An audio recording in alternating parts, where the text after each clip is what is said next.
Welcome to the Tall Tale Tavern, the monthly one-shot adventure TTRPG podcast. I am your tavern master and host, Kyle, and joining me back at the bar for this second half of this adventure is Emily, fake internet name Tiddly. Don't forget the L. Verbally sparring with trolls on twitch.tv/Tiddly on weekdays, only to roleplay them on weekends. How are you this evening, Tiddly? Good. How are you? I'm very good. Thanks for coming back. Thanks. Did I have a choice? No, you didn't. Okay. I mean, you could have just like completely fucked us and not ever responded or come back. The joy of friendship. Yes. Tiddly's playing Barb the Barbarian, our strong but sensitive half-orc groom who has just eloped with the love of his life in the heart of the Fey Wild, surrounded by fantastical foliage.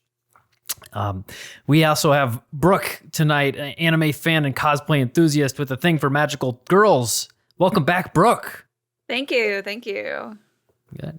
Brooke playing Adrastia, our human bard bride, currently wearing armor over her wedding dress. She just found out that the green stone amulet necklace her mother had gave her as some sort of prized shard of the Fey Wild, and somehow her long lost mother, the Hags, and the Fey Wild are all interconnected. We have Tyler back, chugging brews, paying dues, and joining crews, coffee, homeowners association, and role-playing groups, respectively, in that order. Welcome back, Tyler. Thanks for lifting the restraining order. Yeah, no problem. The internet restraining order? Yeah. Yes. So great. Thanks for coming back. He is playing as Rollogar, the half-orc fighter, sworn to protect his lifelong friend Adrastia. Although he's serious, he too may have a soft side, as he did shed a single tear at the elopement in the woods. Yep, one single Very tear. touching moment.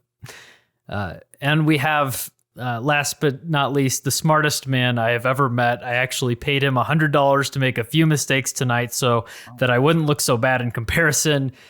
Welcome back, Scott. I didn't think you were going to tell everybody that. When you gave me the payment, you said, don't tell anyone, especially Carrie. This was supposed to be to feed crews this week. Oh, I love that we made this a thing that I have to read whatever you guys write. So that's just great. Good. You are playing, Scott, in case you didn't know, you are playing Diandra Zarek, the Aasimar necromancer, who hasn't quite gotten over the questionable death or disappearance of her beloved Edgar. What do you mean by questionable? Okay, I already explained exactly what happened, so there's no questions that need to be raised.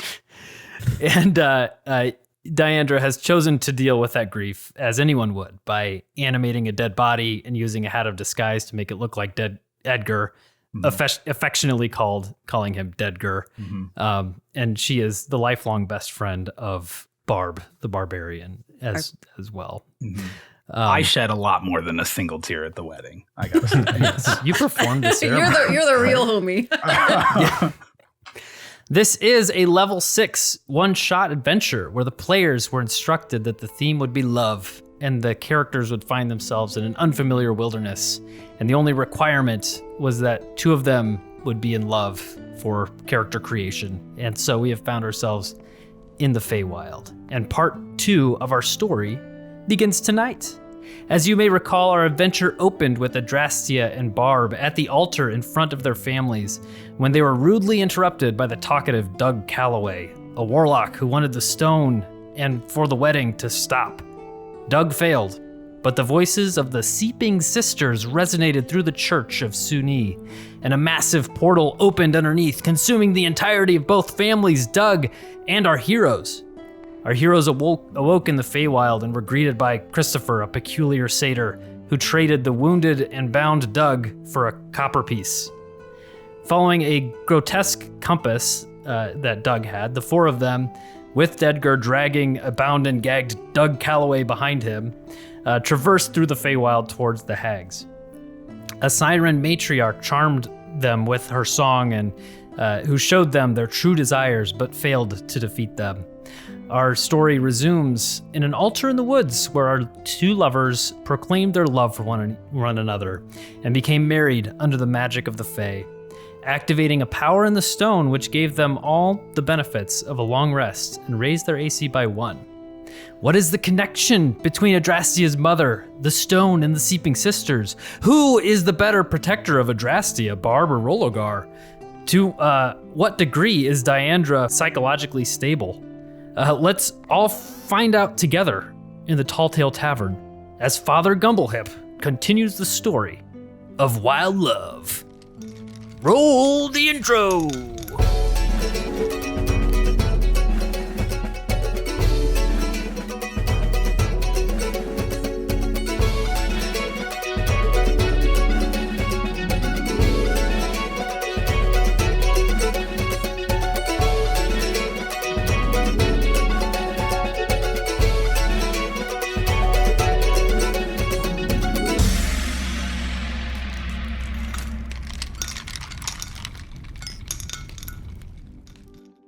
Our story continues. After the wedding ceremony in the woods, Adrastia and Barb embraced at the altar, which is now completely covered in purple flowers, which also cover the large circular archway overhead, and spread out to the surrounding forests, which the extent of your vision through the thick foliage is all purple, beautiful purple flowers, the effect of this wedding.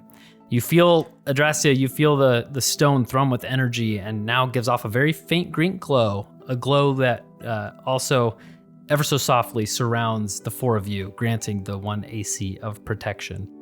Wow. And so, Diandra, you have the compass in your hand and you look and it is still pointing kind of to the upward direction. We would say north, but it's really hard to tell which direction is what in the Fey Wild. And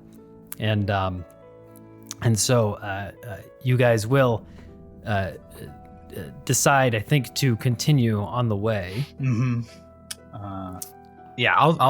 I will say that was the most beautiful wedding I've ever seen, and I think we should get out of here before we die in the Fey Wild, and before I start having a crisis about how the fact that I'm gonna die horribly, horribly, horribly alone forever, and I start as a future crazy cat lady, Diandra starts ritual casting Find Familiar for her cat familiar as we're walking. And I'm saying magical words interspersed with pss, pss, pss, pss, pss, pss, pss, everywhere I go while we're walking right now.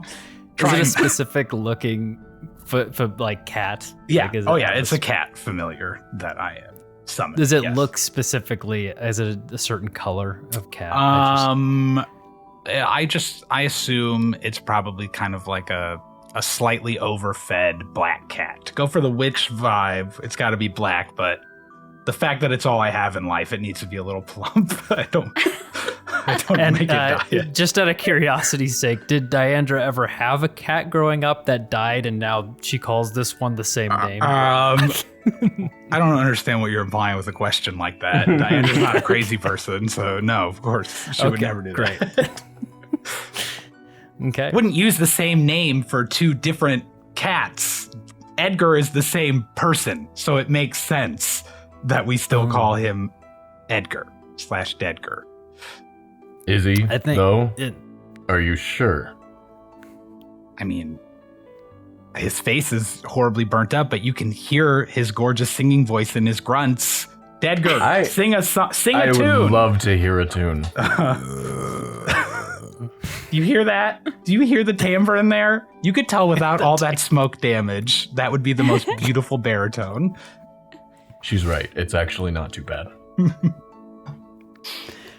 So you all start walking through and kind of leave this beautiful area with the purple flowers and continue north and you start walking and soon, after about 15 minutes of walking, the trees, they start to become less vibrant. The mossy path that you were on is now rather damp. The warm sunset or sunrise sun, you're not really sure, it's kind of been unchanged this entire time you've been there, isn't able to spread its color on the ground as much as the leaves on the trees above have grown more broad. You find yourself walking in erratic patterns to avoid small pools of water. The moisture has made full residence in your boots and on your lower legs. The warmth of this area is uncomfortable. As you pass through the swamp, more and more of the terrain becomes wet, and soon you are passing between bogs on the driest land that you can find, kind of weaving in and out and following this disgusting eyeball compass that's pointed straight north. As you walk into a larger area of land that kind of feels like more like an island among the water, you hear a distant croak kind of off in the distance. Rollogar, as you are walking, you hear kind of a around your ear, your right ear. I swat at it. Just okay. A quick little, because make an unarmed attack. That is a 19. 19. Okay.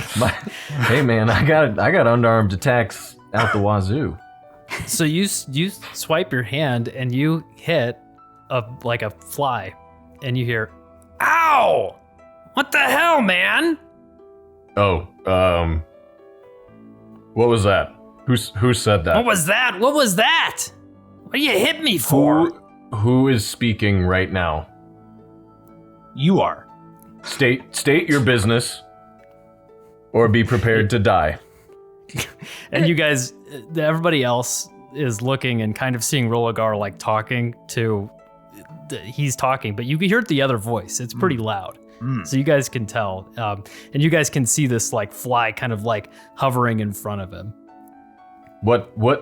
State your business, being, creature. What? I'm sorry. What are you? My business? I don't know. I was just messing with you, and you decided to hit me. Well, you messed with me, and we're on an important mission. Important mission? What do you think? What are you doing? I don't really know. And then all of a sudden you hear like splashing around you, and bursting through the brush directly in front of you guys is a bullywug, a large humanoid toad with a wet green skin and bright pink eyes. He wields a glaive, and he has a rusted plate armor on, including a helmet. Another plated bullywug with shiny plate pops up before you as well. To your direct left, a giant dark green toad rises from the swamp water with a bullywug rider on top with a spear. To your right, after a loud croak, a giant bright blue frog rises from the swamp water as well. A bit more slender than the toad, this giant one is, and with a similar rider on top. And the bullywugs look, and they're holding their weapons kind of facing you guys in front of you and sort of a little bit surrounding you. And you hear them kind of like looking at each other, and they're talking in their bullywug language. I assume nobody has bullywug knows it. Actually, no. Bullywug. No, I don't. But you hear, and they're like kind of talking to each other, like holding their spears out. Rollogar would absolutely draw his greatsword at this point. Okay, and they stand ready. Yeah. And you hear the fly just goes, "Oh man, not these guys." Who are these? Who are these people? They're frickin' frogs, man. They're always after me. They're after you? They're after the fly. Get the fly. And he's like, wait. And the frogs, they're like, blah, blah, and then one of them's the fly. Give it the fly. You can have him. He's no friend of ours. Yeah, we don't know this fly. I mean, you can feel free to take him if you want. Yeah. He's not with us. I may have punched him on accident. Give it the fly. And you can tell they're not really like fully understanding like everything that you're saying. You know, it doesn't really. It seems like there's a language barrier here. Lady Adrastia, should we give the fly over to these creatures? Hey, fly, why do they want you? Hey, man, you guys gotta help me out with this, okay? Okay, these guys are We psychos. don't know that you're worth helping, so gotta give us a little they something. Just want to give me to their queen, all right? I don't want to see their queen. And then they go, give it give it a fly.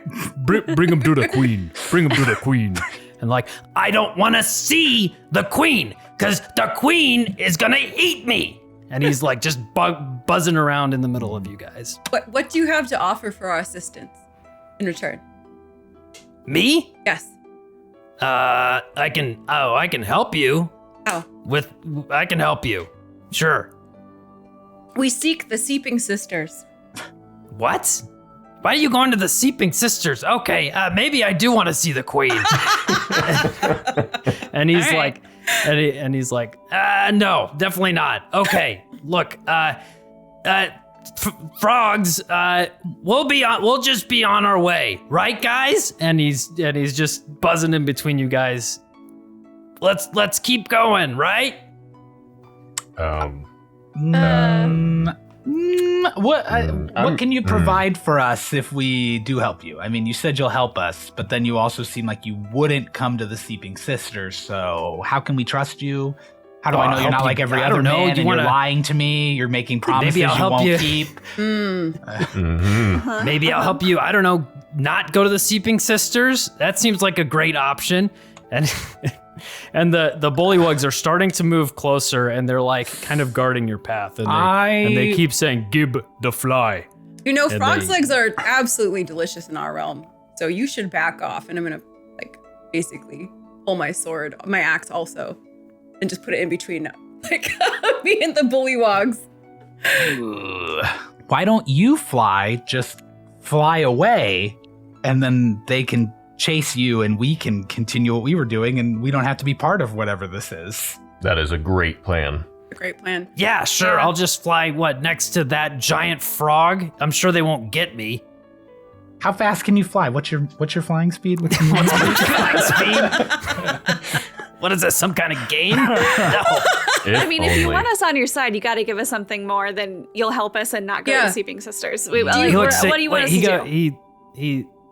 He looks at you, Adrastia, and he looks at you, and he looks at your stone necklace, and he looks up at you, and he goes, Adrastia? And then the bullywugs in front of you leap at you, and everybody roll initiative. Oh, Did I successfully make my cat? I just need to know if I have to roll initiative for the cat. Yes, you have your cat. Cool. How's he know me? How you know my name, homie? Ooh, that no good. What? Oh, that's really good. Mine is bad. I'm a 6. I'm ready for some frog's legs though. Good. Oh, yeah. So Rollogar, that was a 7? Or is that a 7? 7. Nice. Barb. 6. 6. And I have Diandra as a 5 and Adrastia as a 22. And I think Jeez. Dedgar is an 8. He has his own Is turn. Dedgar, so I was doing it wrong last time. I didn't, I forgot to say. Roll initiative for Edgar. Yeah, Dedgar gets his own initiative and I have to command him once and he just follows that command until it's done, basically. So I don't have to you're tell basically him to 3 attack characters each turn. now. Yes. Okay, I thought he went right after you. I think he gets his own thing, his own initiative. I didn't look it up. I just assumed that it was like a summoned type creature, and a lot of times it doesn't right actually after. say on the thing. It just says on each of his turns I can use a bonus action to command him, and he'll do it on his turn. It doesn't say when he takes his turn in the rules. So when I was looking it up, other people suggested he just has his own. So I just rolled. Yeah, so we can. We can have his own initiative. That is fine. 8. Yeah, I think the cat does go right after me, maybe. No, it rolls its own initiative. It specifically says good. Okay, so great. I got to roll for the cat's initiative as well, which is its dex added to it, right? Yep. Okay, so then the cat is real quick 14. 14. Yeah, Nice. the cat goes first of my characters. This sucks. The cat was ready. It just pieces out and starts cleaning itself. It eats the fly. I was gonna say I'm gonna just have the cat. Yeah. Fly dead. Okay. And so up first is Tia, Adrastia. Yeah. All right. How many enemies are we looking at here? So you, I should ask your order a little bit on kind of who's in front, who's behind, how you guys would have been walking through the woods. So, where is Diandra with the compass? Was she leading the way with? Even if I was leading the way, when these dudes came out, I definitely stepped behind the two gigantic half-orcs with swords. So we can have the Rollogar and Barb in front, and Tia and Adrastia and Diandra behind, and then I have Dedgar with holding on to the rope, Doug Calloway in the back, dragging behind through the muddy muck, completely disgusting, like. And we still have him like gagged and tied up. He's the gagged. Whole deal. Oh yeah. Mm-hmm. And he's kind of right behind you guys. Fly is buzzing in between you. Okay. And so, Adrastia, you're first, followed by, well, we'll see. Ooh. Okay, and how many enemies? So right in front of you, about like 10 feet in front of you, are the two Bullywug frogs in armor with glaives. And then to your left is a giant toad with a smaller Bullywug on top of that toad. And that's 10 feet away to your left. 10 feet to your, or more like 15 feet to your right is the blue frog. I think I said blue. Blue frog with a giant blue frog with a Bullywug on top.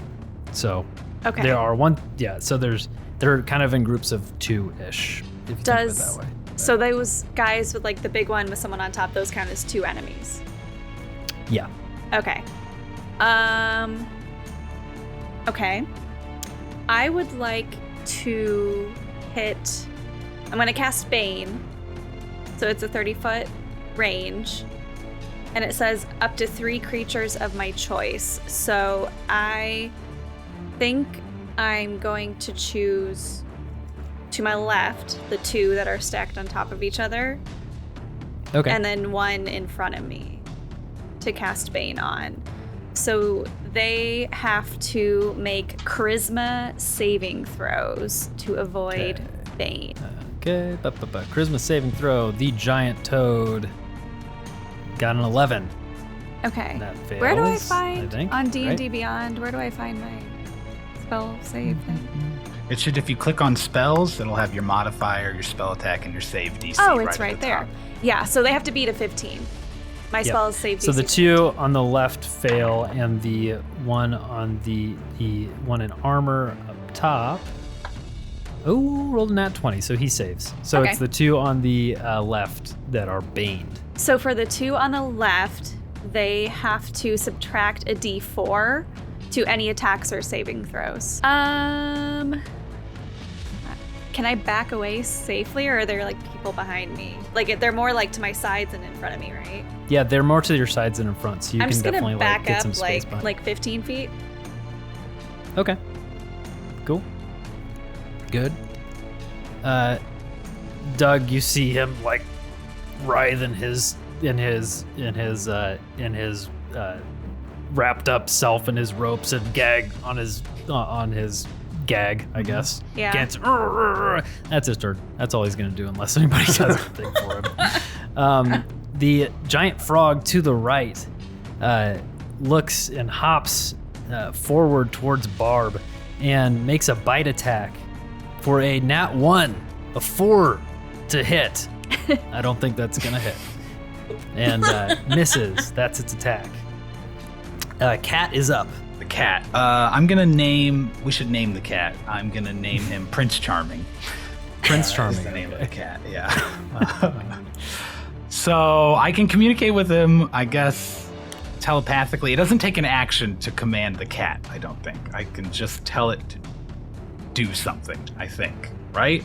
I believe that's correct. It doesn't say Perfectly. anything about it taking an action. I just want to tell it to run like it's going in a loop around them, I guess. So I want it to run off to the trees and eventually loop back around behind them as best it can. And it has 40 feet of movement speed normally. I don't want Prince Charming getting hit. I just want it to be able to get near them. You can just It resurrect takes it. off, Prince Charming and, skeleton. Takes a fucking hour to summon this thing, all right? It takes off, and so it is able to skirt the edge of this island and really kind of get behind all of them, even the bullywugs in front. Great. I don't want it to get within 5 feet of them, but like 10 feet if it can, I guess, Okay. behind. Yeah, it's 10 feet behind the armored ones that are facing you guys. Okay, thank you. That's good. Cool. And then we have the bullywug on top of the frog that is riding it on top of the saddle in front of Barb. Takes a spear stab at Barb for an 18 to hit, Yeah, hits. and does 4 points of piercing damage. Ow! And yep, you just got poked. Are you okay, my love? 'Tis but a flesh wound, my love. Don't worry, we shall eat these creatures yet. Let us feast upon them later. Delicious, yes. The knight in front of you, to the one on the left, steps forward and swipes with its glaive. That's an 18 to hit on Rollogar. That's a miss. Ooh! 18? Yeah, my AC's 19. Shit. And it glances off of that. You see it. You see you see it, like, you know that it's gonna hit, but you just remembered, oh man, that like green, like there's a green flare as it glances off of your armor from that protection you guys have. And it sees that, and okay, and it makes another attack, and this is a 20 to hit. Yep. And so it adjusts its course with the glaive, and rolls, and he hit 13 points of slashing damage. Oof. On top of it. Nice. The one, the knight on the right, actually pauses for a second and looks at Barb, and you see its gullet swell up, and it croaks, but it's like this long melodious croak. It's almost like this bullywug like whips in front of you and like gives you a glare and croaks like majestically, and you need to make a wisdom saving throw. A majestic croak. Majestic croak. A croak of charming, you might say. 7. A 7, and so you are seeing it, and you are like charmed by this. Like, what? This is this beautiful, magnificent beast. I'm gonna hurt this? I can't hurt this. And you are charmed by the knight until the end of its next turn, and so you cannot attack this knight specifically. It is too beautiful and too glorious. But Dedgar is up. Okay, well, he can't do anything because I need to have my turn to command him, so he's just in defense mode if I don't command him. He's just defending himself. That's it. Okay. And then the bullywug on top of the toad on the left. Let's see. He's actually too far away, so he just kind of just croaks at one of the other one, communicating somehow, but you don't really know what he's saying. Rollogar, you're up. All right, I'm going to charge the one that attacked me, and I guess I'm saying charge. I just want to get. He was 10 feet away. I want to get within that 5 feet melee range. So he came up. He walked up and attacked you. Did he? So he's in your range. Yep. So, because with a glaive, that's got that's a reach weapon. Oh. So he should have disadvantage it if he's is. within 5 feet. But yeah, he does have 10 feet. So he would have stepped up just one. He would have stepped up, so he's Okay. 10 feet away from you. Then I'm getting in his, because I want him to have disadvantage on those attacks or whatever that rule is. And I'm gonna swing at him. My first swing with my great sword, and that is a 26 to hit. That hits. Okay. And that's going to do 15 slashing damage. Nice. And then bring it back around and take another swing at him. Ooh, another big one. 24 to hit. Yep. And we're gonna do just 9 slashing damage on that one. Okay. Slash. You're finding the chinks in its armor, and so you are within 5 feet of it, right? Yep. Okay. And I'm staying there. I moved there. I want to stay there. We'll get in all business. I think that it is a glaive is a melee weapon, so it is a reach of 10, but it's not like a ranged weapon. Oh, okay. So I think he will still be able to attack without disadvantage with that. Good. Anything else for your turn? Nope. Barb, you're up. All right, so I can't attack the one that is harmed me, but Yes, correct. I can definitely attack one of them. Yep, and you have to your right the giant frog. Great. The giant frog and the bullywug on top of it. Great, let's do that. So that is 23. 23 hits. 3 hits. And which one are Hey. you trying to aim for specifically? The I'm giant going for toad? the one. I'm going for the bullywug. Okay. So that is 8, and then 2-handed. So that is 16. 16 points of damage. 16. Yep. 16 points of damage. You cleave this bullywug in half off of the top of this giant frog. It is dead. It is gone. Fantastic. And I get one more attack. I'm gonna. Is the little dude on top still there? He's like. I thought you were attacking. So you were attacking the little dude on top. That was. Oh, okay, the great. He's gone. bullywug. All right. The toad, the giant toad, is sitting there looking at you.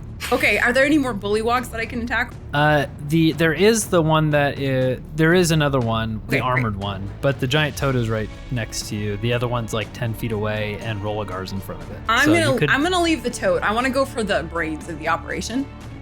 Okay. I'm gonna go for the armored bullywug, and I that think is. actually you will be able to still be in the giant toad's range, so you won't take a opportunity attack, so you can approach the other one. Great. Okay, so that is. Let's see. That is 21. 21 hits. Great. Okay. So that is 17 plus 5. Okay, 20. so 22. 22. Right? 22. Yeah. 22 points On the of armor, damage. Woo! He's taking some hits. Let's He's go, looking baby. he's not looking great. He's still looking okay. His armor's still on. He's doing okay. But very nice. And Diandra. Oh, hey, that's me. I would. So there's one that attacked Barb and then charmed Barb, right? Yes, that can attack. Yes. Yeah, that's Okay. the one that's like kind of still 10 feet in front of the one that's set back a little bit. I Hasn't see. moved 5 feet Okay. forward. But Well, then I'm gonna mentally command Dedgar to help Barb fight the one that they're fighting, I guess. I'm just basically command, like, go kill them. But with my Okay. energy being pointed Gotcha. at that one, I guess, more toward Barb. So on his next turn, he can deal with that. And then I will. There's one in the back, you say. For that one, I will just. How far away am I from everybody? Am I safe from anybody attacking me? where I'm you at have the right now? giant toad really close to you on the right because you guys were kind of clumped up. So that toad is within 5 feet of you, or giant frog on the right. The specifically the colorful giant frog. I see. I don't like that it's right next to me. But what are you gonna do? I'm most concerned about the one that attacked Barb because that's my boy, that's my homie. So since Thanks, that one's bro. hanging out in the back, I'm gonna just cast Chill Touch at that one Ooh, nice. in the back, I think. Okay. So let's see if we can do anything to it. Does a 23 hit? 23 hits. I'll take it. All You guys are right. rolling some good rolls. Yeah, Saving for later, we're maybe. It's just gonna take 8 necrotic damage then 8 necrotic damage. in the back, and I A chill touch reaches out to this frog that's still like presenting himself, and like you just see like have the hand. I want the hand to like just tap it on the shoulder, the ghostly hand, because that's what it is. It makes a ghostly skeletal hand within range. So Okay, it's all facing this way, and there's just. Oh, that's what I want to do. Yeah. yeah, it turns it. you can see his like wet skin like just like freeze and dry a little bit and kind of darken. And he takes that necrotic damage. Great. And I won't move because I don't want to draw any opportunity attacks, I guess. So that'll be it. That's a bonus action and an action. The giant toad on the left looks at Rollogar. It's about 10 feet away, and it goes back on its haunches and it leaps in the air. 10 feet, this giant toad leaps in the air and it's right over Rollogar. Coming down, Rollogar, you need to make a dexterity saving throw. Shit. Okay. All right. I've seen this one in Pikmin before. I know this guy. I know this move. That's a 9. A 9, and so you will be taking half of not much damage because it's only 10 feet. Oh, thank God. You take 2 damage of bludgeoning damage as this giant frog lands kind of like on top of you. You're not pinned or anything. You're able to like get pushed to the side, but you're kind of pushed back, and so pushed back away, and you have the frog kind of in front of you, and this giant toad. He also is going to be taking 2 points of damage because that hurt him as well. Dedgar used to jump on me like that too. What? That's disgusting. He is going to look at you, Rollogar, and he is going to do a bite attack at you. And this is going to have a D4 less. And that is definitely not going to be hitting, but we're going to do the Bane. And it was an 8 to hit. Misses. That's going to miss. And it was too disoriented from its leap and just and misses. Next, Tia, it's back up to Tia. You see, you do sense the fly just like buzzing around, and he's kind of cheering you guys on. Yeah, get the stupid frogs! And go ahead, Tia, you're up. Okay. Okay. So my passive insight is decent. I have like a 14. Do I know that one guy charmed my sweet? You saw him love? cast this. Yes, you saw him cast a spell, and you saw in a moment that it affected Barb. Okay. Can I take a ranged like crossbow attack at him? Do I have anyone like on me right now? I don't, right? I'll be on you. In a moment. You can take a ranged attack at that one. You have to. Yeah. So you have a line of sight. The details are you move 5 feet to your left. Okay. And then you'll have a line of sight. I will do that, and as I do, I yell, "I'm the only one who gets to charm my love," and I take a crossbow attack on him, and that's a 24 to hit. That hits. Hell yeah. Charged by power of love. 1d8 plus 2, so we're not talking anything crazy here. 7 damage. 7 damage. Nice. And then, will it behoove me to move anywhere or anything? Like, I think you're kind of standing next to Dedgar and Doug right now, and you're pretty well removed from things. So okay. I don't. I just glance over at Doug. You feel away from the action. Okay, I'll just glance over at Doug, make sure he's not like drowning in water or anything. Okay. It is Doug's turn, and I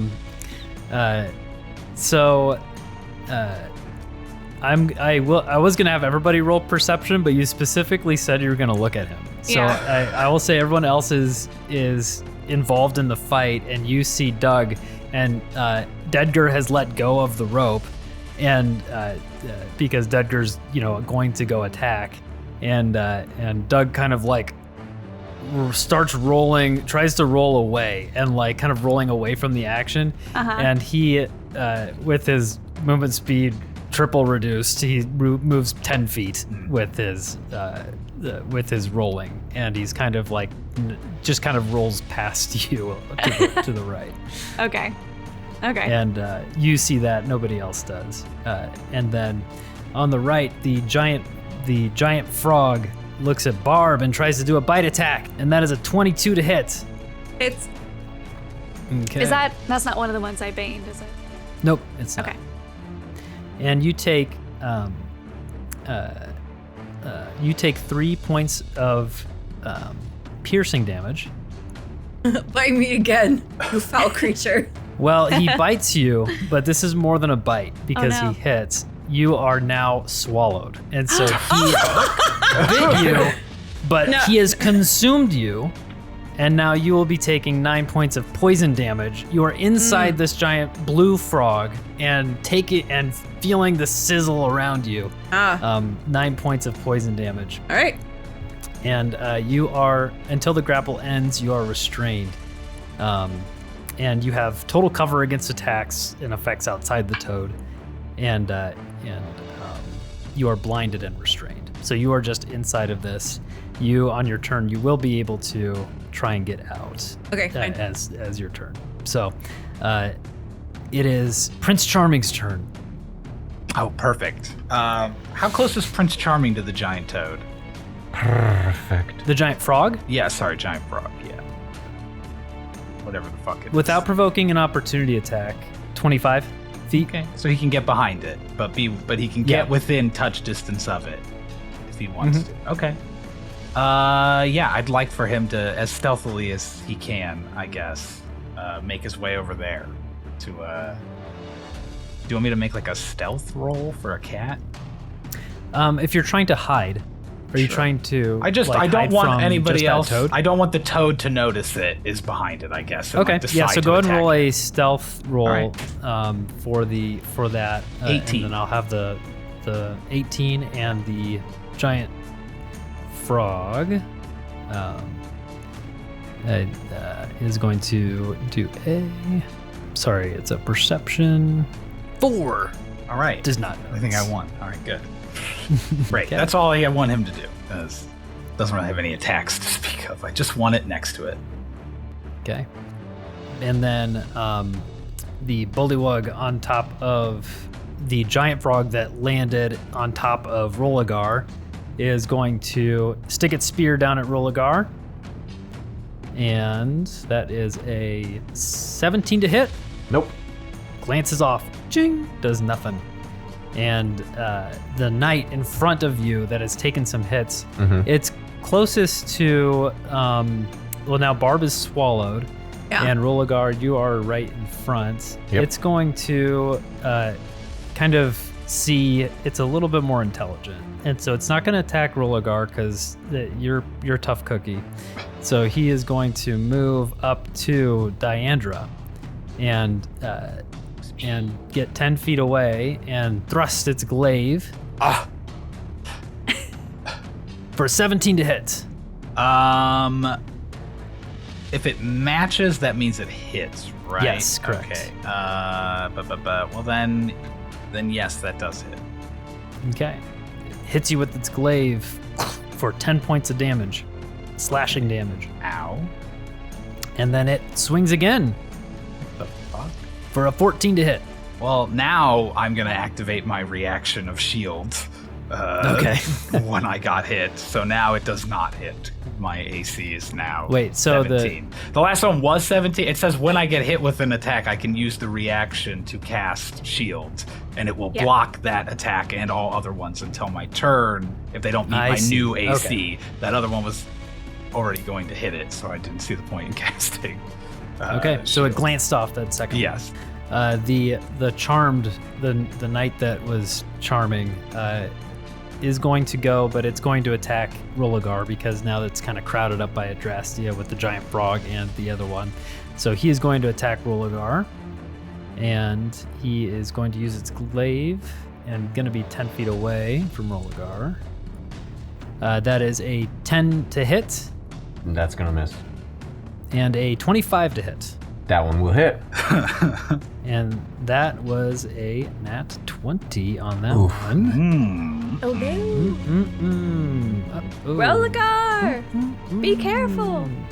8, 9, 10, 11 points of slashing damage. That stuff. And then he already rolled did he miss the first one? Yep. Yep, okay. And that's its turn. Dedgar. Oh, perfect. Let's see. Dedgar was lumbering off to help Barb in battle. Dedgar can only move 20 feet though, so can Dedgar get to attack this frog, I guess? Dedgar to attack the frog? Yep. Yes, the one that has Barb swallowed. Yes, he can get there with 5 feet to spare. That's my man.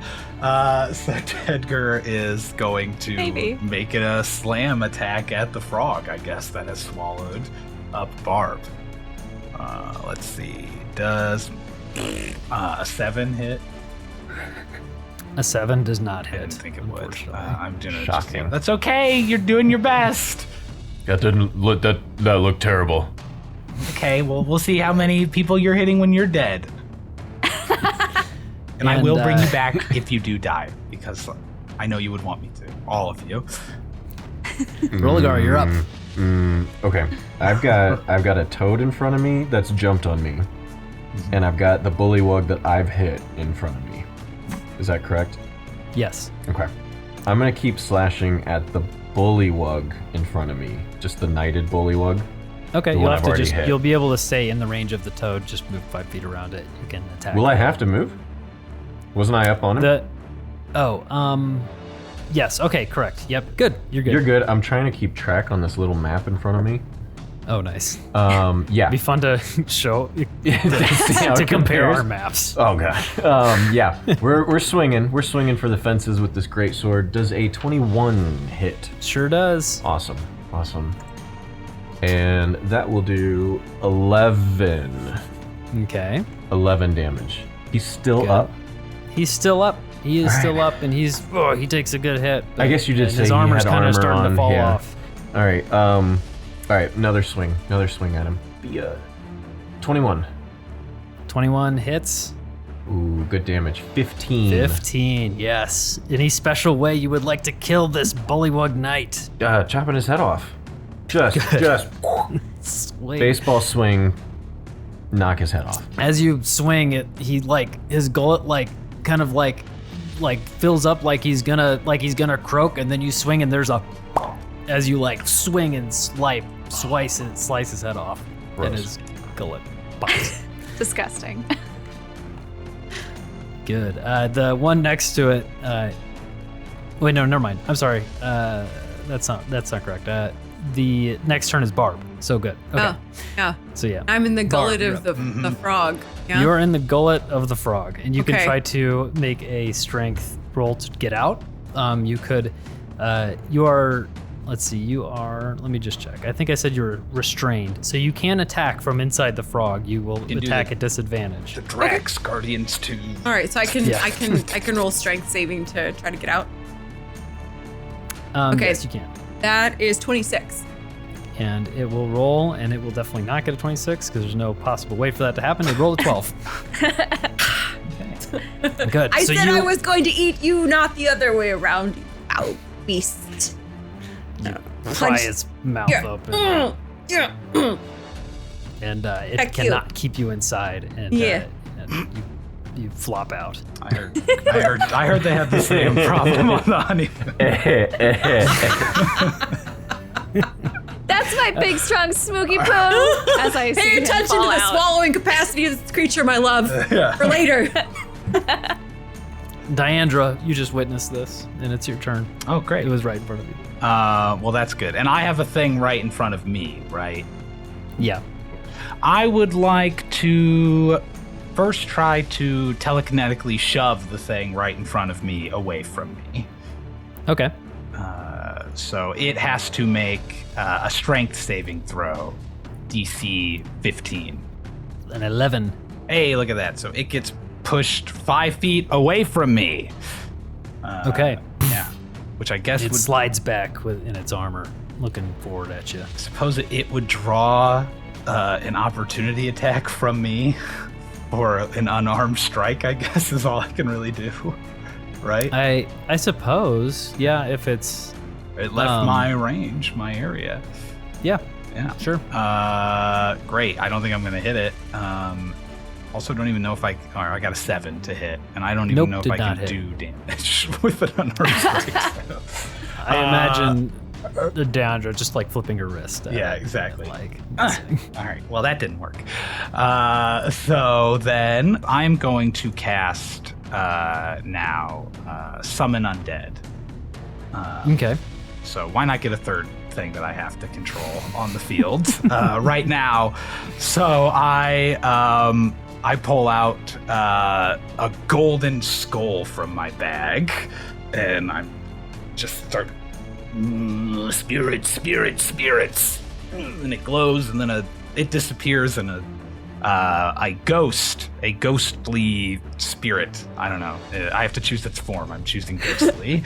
Is its form right now. Appears next to me, and now it takes its turn after my turn. This one does specify that it takes turns right after mine. For it. So no need to roll shit for initiative or anything. And yeah, I'm gonna do that, and then I'm gonna use my movement to move back away from the action of what was attacking me, but still stay within like 90 feet of, or whatever. I guess move me back like 20 feet if I can. Get me away from the thing that came up to me. All right. Okay, you're standing back with Adrastia. You've moved back with Perfect. her. That's exactly where I want to be, is away from the rest of them. I don't want to take damage. All right. So that's my turn, and now my undead turn, right? That I just summoned. Okay, great. It is ghostly. It is going to go and just try to attack the guy that I just pushed away, basically, if that sounds good to you. All right, it takes a melee attack with my spell attack modifier to hit. So 14 to hit. 14 to hit? Okay. That guy does not hit. Son of a bitch. All right. Well then, that is, I think, all it can really do for right now. Okay. So The giant toad next to Rollogar looks at him and tries to make a bite attack with Bane. And with Bane, it looks like it's gonna come in handy. Yay! Oh, a 19 still. Yep, that meets my AC. It was a 20 to hit, and so the Bane really could have come in handy, but I rolled a 1 on that, so on that Bane. So Come on, your Bane was useless. Well, Useless. it could still be useful. I don't think Yeah. Rollogar would talk to Tia like that. I'm just gonna say. No, that was That was Tyler. table talk. That was table talk. Yeah. Tyler talks to toad Brooke does, like that all the Yeah. time, honestly. And this is a 2 piercing damage that you Okay. take, and you are swallowed as well. Or not as Yeah, well I anymore, am. I guess. You're the only one that's swallowed right now. Yeah, I am. And you do not take any poison damage Okay. with this one, but you are swallowed. And that is its turn. And the fly continues to buzz around and just is like laughing at like certain things that are happening, and flies up to Barb and just says, "I gotcha! Oh man, that was good. It's pretty awful in there, isn't it?" And that's its turn. Who agrees we should kill the fly after we kill the bullywugs? Yeah.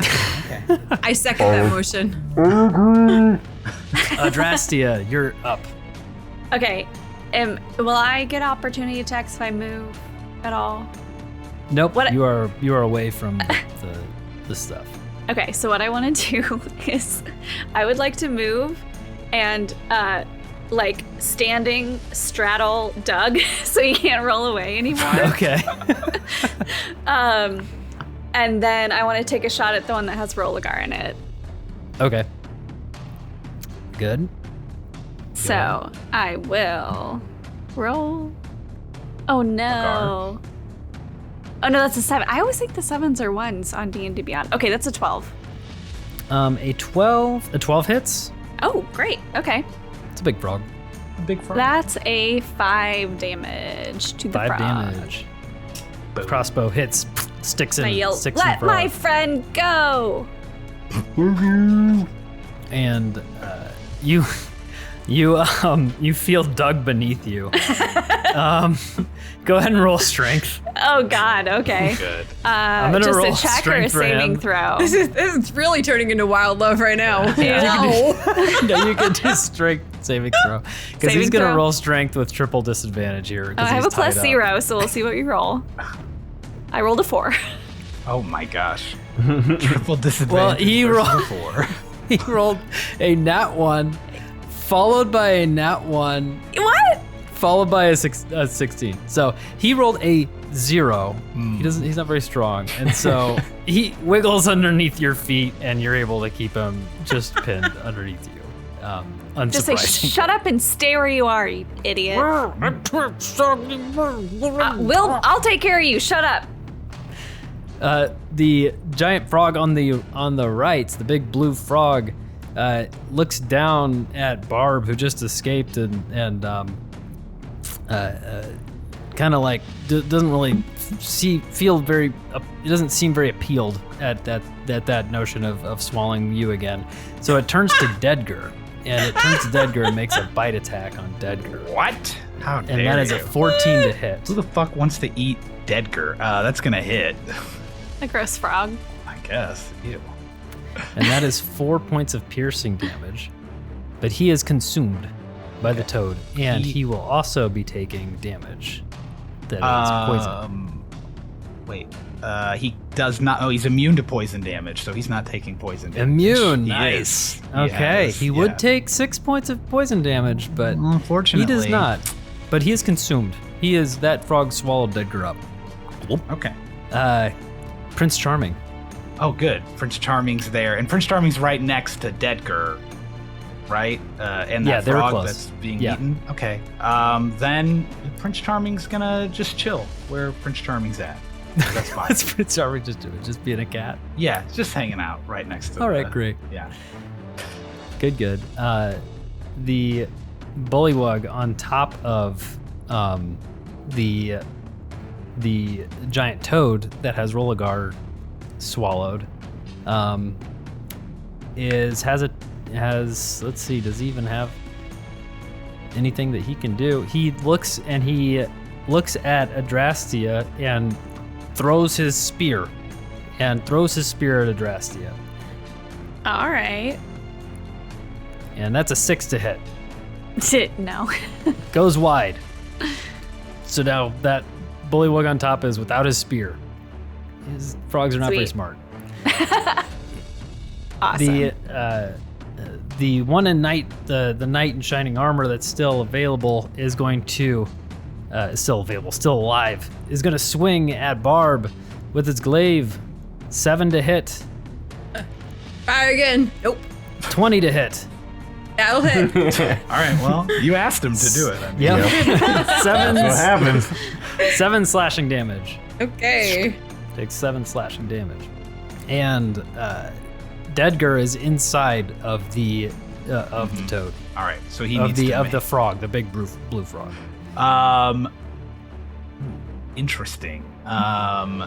Well, Dedgar was ordered to try to fight these things. Dedgar's not taking poison damage inside of the frog because he's immune. It is not. So Dedgar's just gonna, I guess, try to attack the thing Okay, from the inside.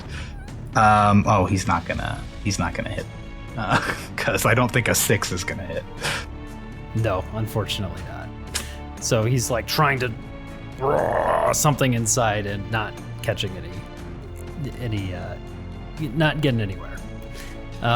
Rollogar, you're up. All right, I'm inside this guy. Yep. I'm deep inside this guy. What can I do while I'm deep inside of this guy? So you can try to get out with a strength throw. Okay. You can attack with disadvantage, Okay.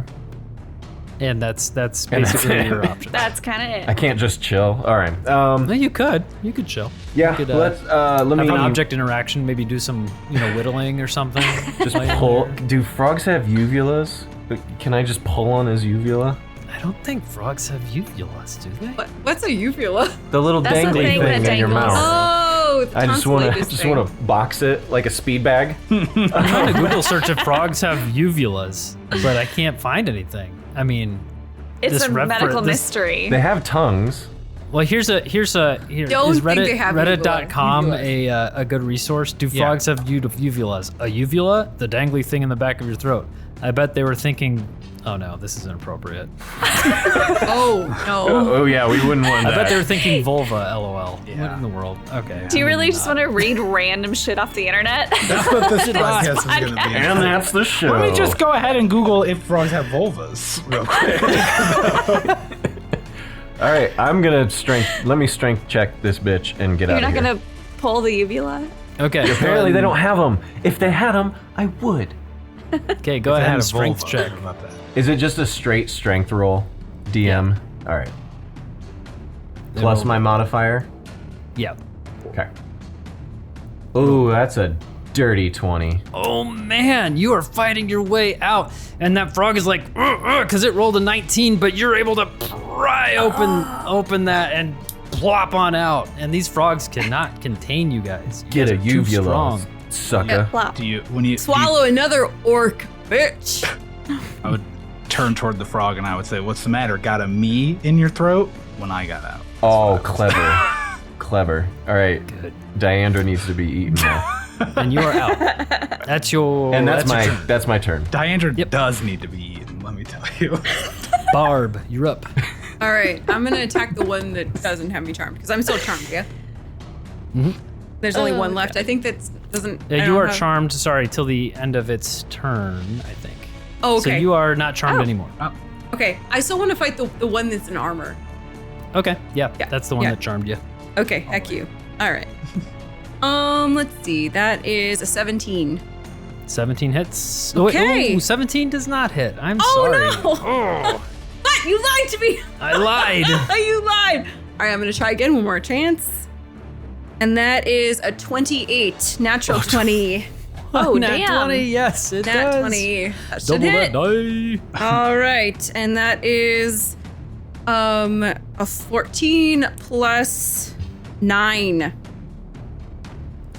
So 23 damage. Oof. Yeah. That'll do it. How do you want to kill this knight I'm gonna stab down through his heart and then just skewer him and like hold him up in the air. Good. Great. He is dead. The armored ones are gone. Yeah, I'm done. Diandra is Dagger, freaking out because he got eaten, by this toad. Whatever. I'm gonna cast a second level magic missile at the frog. Okay. Okay. The giant. Yeah. The one that has blue Deadger frog. inside of it. Gotcha. Yes. So that will be 4 missiles that will come out, right? They'll hit automatically. I'm gonna aim them at this frog. So that is, let's see, that's 16 damage from magic missiles shooting at the man. frog. 16 damage. It pummels this blue frog. You guys haven't hit this one yet, but it takes damage from this. It does not look good at all. It is like, poof, poof, poof. And it is going to. Everyone that hits him, I'm saying, spit him out, spit him out, spit him out, spit him out. And it is. He is going to roll for a Constitution save throw, to see if he can hold on to what's inside of him, because that was like so much damage. And it fails. He fails his Constitution and like lets out a shriek, and Dedgar flops out. And you have rescued your love, Dedgar. Yeah. Oh, there you are, my beautiful Dedgar. Yeah. Well, that's good. That's all I needed to do then. And then that's the end of my turn, and now it's my ghost's turn. I'll send him to move toward the thing and toad. attack it then. All right. Good. And he's got 40 feet of hover speed. So Oh, nice. yeah, he'll get there no problem. And he'll just go for an attack. That's 19 to hit. 19 to hit. That hits. Okay, and that is 11 damage then. 11 damage. Very good. That toad looks at it and bites at it. Bites at the ghost. Okay. Bites at Go the for it. ghost. I don't know if it can hit it. It doesn't can. know. It can. Yeah. it'll be able 15 to hit. to- 15 will just barely hit the ghost. Yep. Yeah. And so it swallows that ghost. Okay. And it did 7 points of piercing damage. Okay, and the ghost is also immune to poison, so Okay. Yeah. So doesn't Okay. take any poison damage. 7 So- damage though. and it is swallowed. And so, the end of this initiative order, you start to hear, and you hear from all around you more croaking. You hear more of these freaking frogs, and they start coming up out of the water. You see the bullywugs, none of the shining armor ones, but you see more like, 3 to your right, these ones holding spears, more from the front coming from a distance, and you start to hear this croaks all around you. And the fly starts kind of like is hovering in the middle of you guys and just says, all right. And you see its wings, it kind of grows in size. The fly gets bigger, and its big wings kind of poof out into these miniature violet-looking dragon-like wings. You see a tail come out, and it turns into a violet-looking cat-sized floating dragon. And it flies about 10 feet up in the air, and he goes, I am Phylexis.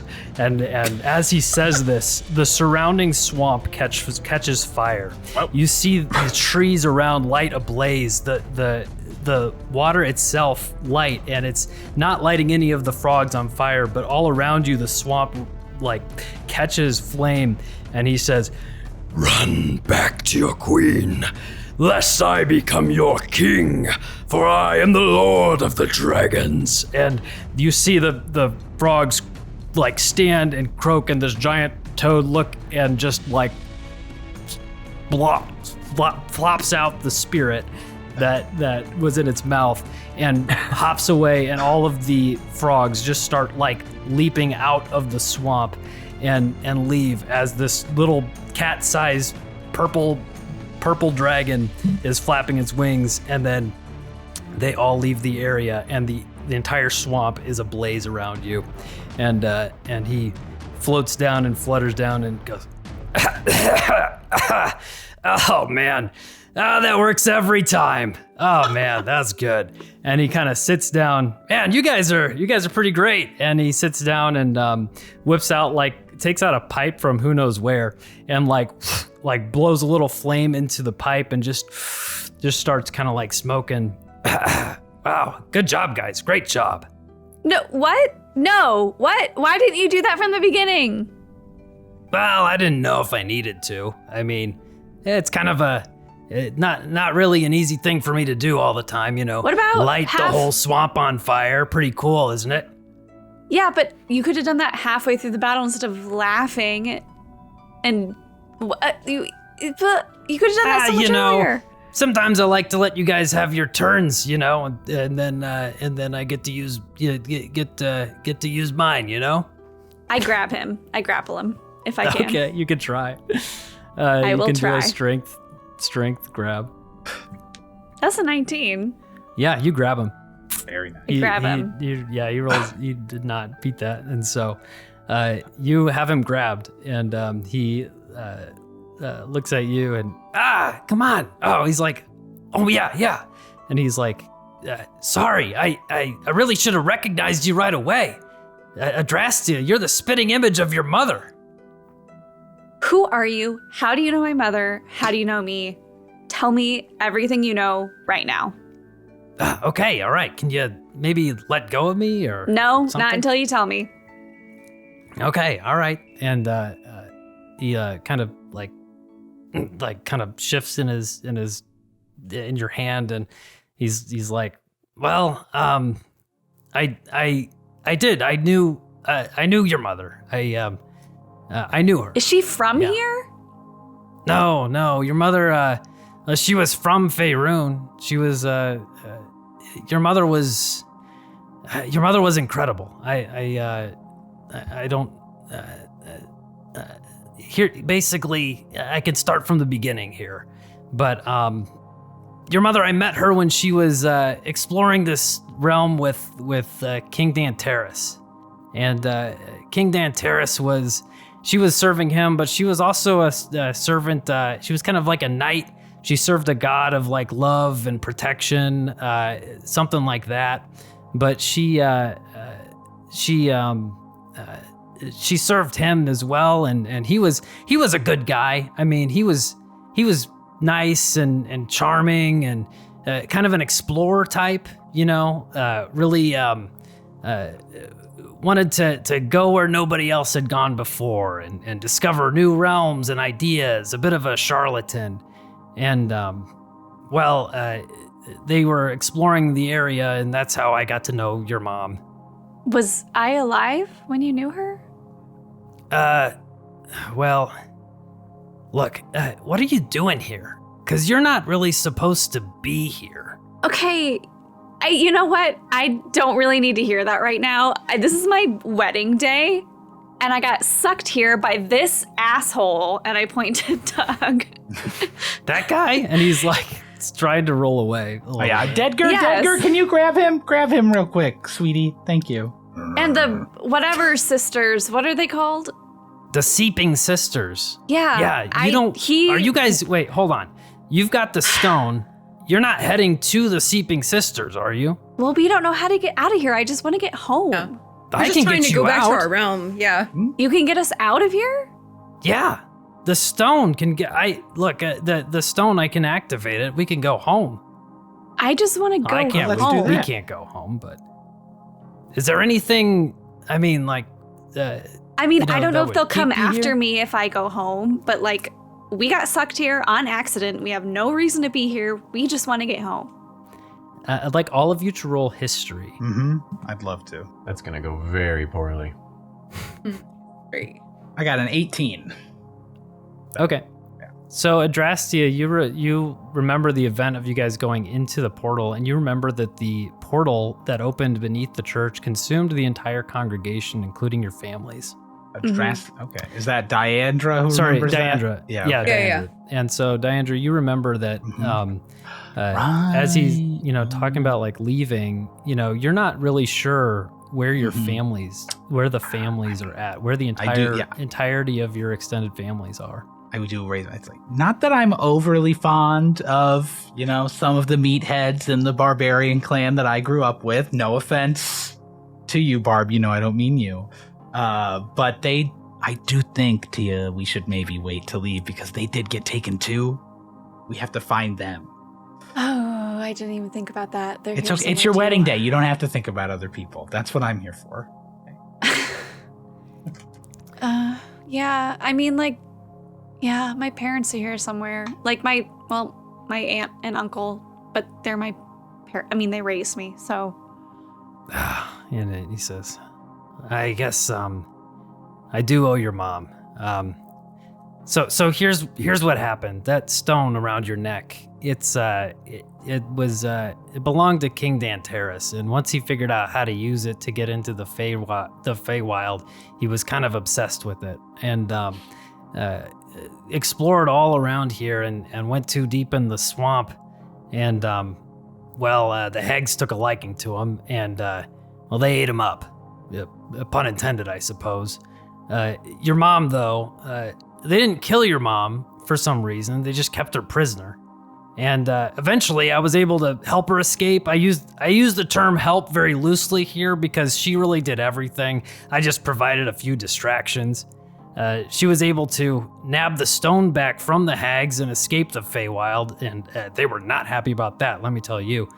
And after that, I didn't hear for a long time. I'm not sure exactly how long, but time in here doesn't really work the same as time out there. And I do think it was maybe a few years before she showed back up. She found me, and that's when she told me all about you. She told me that the hags had never stopped chasing her and you, and they had sent assassin after assassin, so she told me she came here to end it. In her words, one way or the other, and or one way or another. And she tried to get me to promise to be your protector, but I can't leave the Fey Wild, so I couldn't agree. So after that, she went to confront the hags, and she wouldn't let me come with. She made me promise to stay away, and that was the last time I saw her. But we're in the Fey Wild, so you can fulfill your promise now and be our protectors. Yeah, I think you're right. Creepy one, you know? Look, the stone looks different than the last time I saw it. And he's like, you're holding him right in front of your chest, and you got the stone amulet. And he's like, and it didn't look like that the last time. And he looks at it and he says, these stones requires some pretty powerful magic to be able to, give it a purpose or direct it in somehow. And, if this thing was, made to protect you, she gave you this? She did. Yeah. Before she left. Yeah, she, this kind of magic that can do this sort of thing, it usually takes some sort of sacrifice to be able to make a stone like this maybe function as a protector or what kind of sacrifice? Like a great personal sacrifice. I think I know what your mom was saying when she said that she was going to end it one way or the other.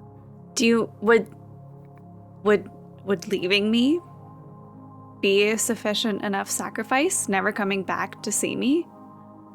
I'm not sure, but I know that she went with intent to kill the hags. I know your mom. I knew your mom, and I knew what she had fire in her eyes, and she was ready to try and kill him.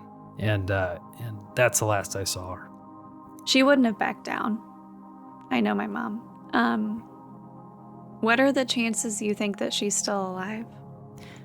Look, the hags are still there. They're still alive, and that hasn't changed. I think the chances that your mom was successful is non-existent. I think it's pretty obvious that she didn't succeed. Is there a chance that she's alive and they kept her for some reason? They usually capture people and they eat them. That's what they do. And it makes no sense to me why she would have been kept alive. Do you know who my father is? Oh, no. I'm sorry. I don't. Okay. I mean, I have a mother and a father. Like, they raised me, and they will be my parents forever. But I also have my mom. But, it's always just been a question for me. So that's okay. Phylaxis continues, and he says, look, you mentioned your families, that the hags might have them, or that you don't know where they are. Look, I will help you. It's my duty to, and if we need to leave, I can use the stone to get us out. The problem is, the spell takes like an hour for me to do. And so it's not an easy thing to just bloop, open up a portal and zip on through. But that's kind of how that works. Okay. And so yeah, I can help. Okay. All right. Well, I say we keep going. We find our families and we get the hell out of here. So the you guys are kind of standing in the swamp, surrounded. The swamp is on fire. Is a bullywug a humanoid? It is. Okay. While this is all going on, then can I I'm going to look at the corpses that are lying around. Barb, are you going to use any of these bones? Do you want any of these? You going to do anything? No, but I might eat some of these frogs' legs though. Okay, but the big frogs. Okay, for sure. Go for it. Yeah. Go for it, while they're talking, I bite my finger to get a drop of blood out of it, and I'm rubbing on some bones, and I'm gonna cast Animate Dead and bring 2 of these corpses back as zombies as well. Right now, just to have with us. So Okay, Yeah. good. So you have 2 zombie bullywugs? yeah, 2 zombie bullywugs, but I'll just roll them all as one thing, I guess. Okay. One initiative, and make them all go. Yeah. Okay. So when you do that, do you get to... So is it like... It's set. I think it rearranges their bones to look like flesh to look more like a Gotcha. human one, just so they'll all have the same zombie properties, basically. So they're just on them. zombies. They're Yeah. not... Gotcha. Yes. Okay, nice. Oh. So you have raised them, and now Yes. you have these 2 guards. Yeah. So now I've got Dedgar and these 2 bullywugs, and if it's still within an hour, I got this ghost as well, just chilling. True. And a Regular cat. Okay, army. great, yeah. Yeah. Sometimes... Sometimes, when we don't have family, we have to choose or make our own family, So Just like Edgar did. Mm-hmm. And, okay. You guys look a little beat up. You guys need to take like a breather?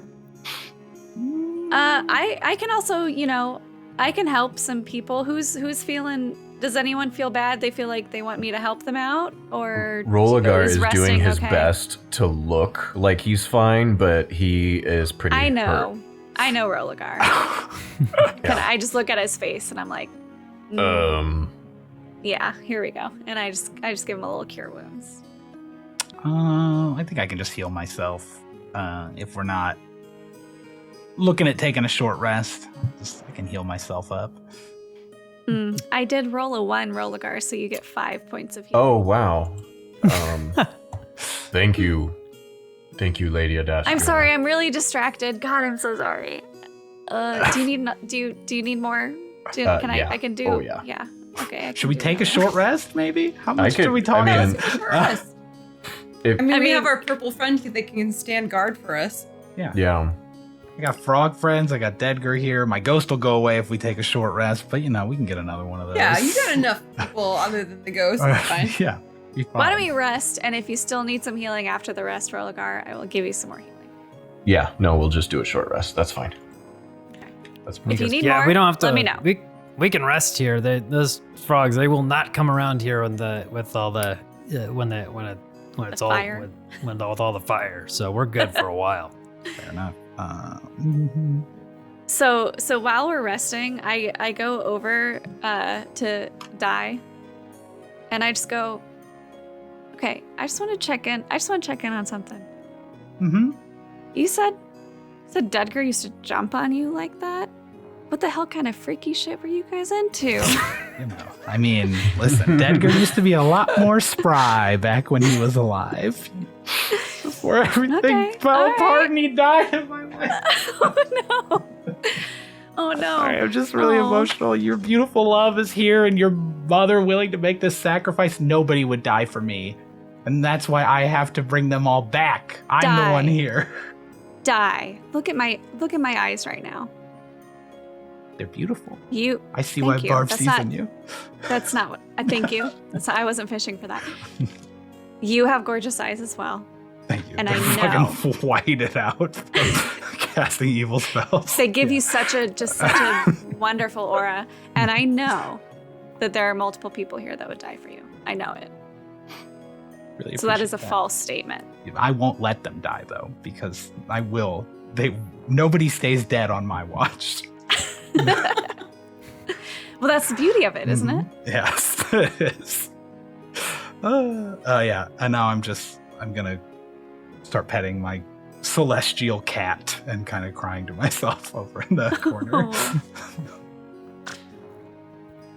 Okay. Boy. So you guys take your short rest and get up and are ready to continue forward. Mhm. And so you continue on and you look forward and When we're walking though, I'm gonna command Dedgar to drag Doug, but I'm gonna make it clear to Doug, I've told the other two, if you try to roll away again, to cut your head off.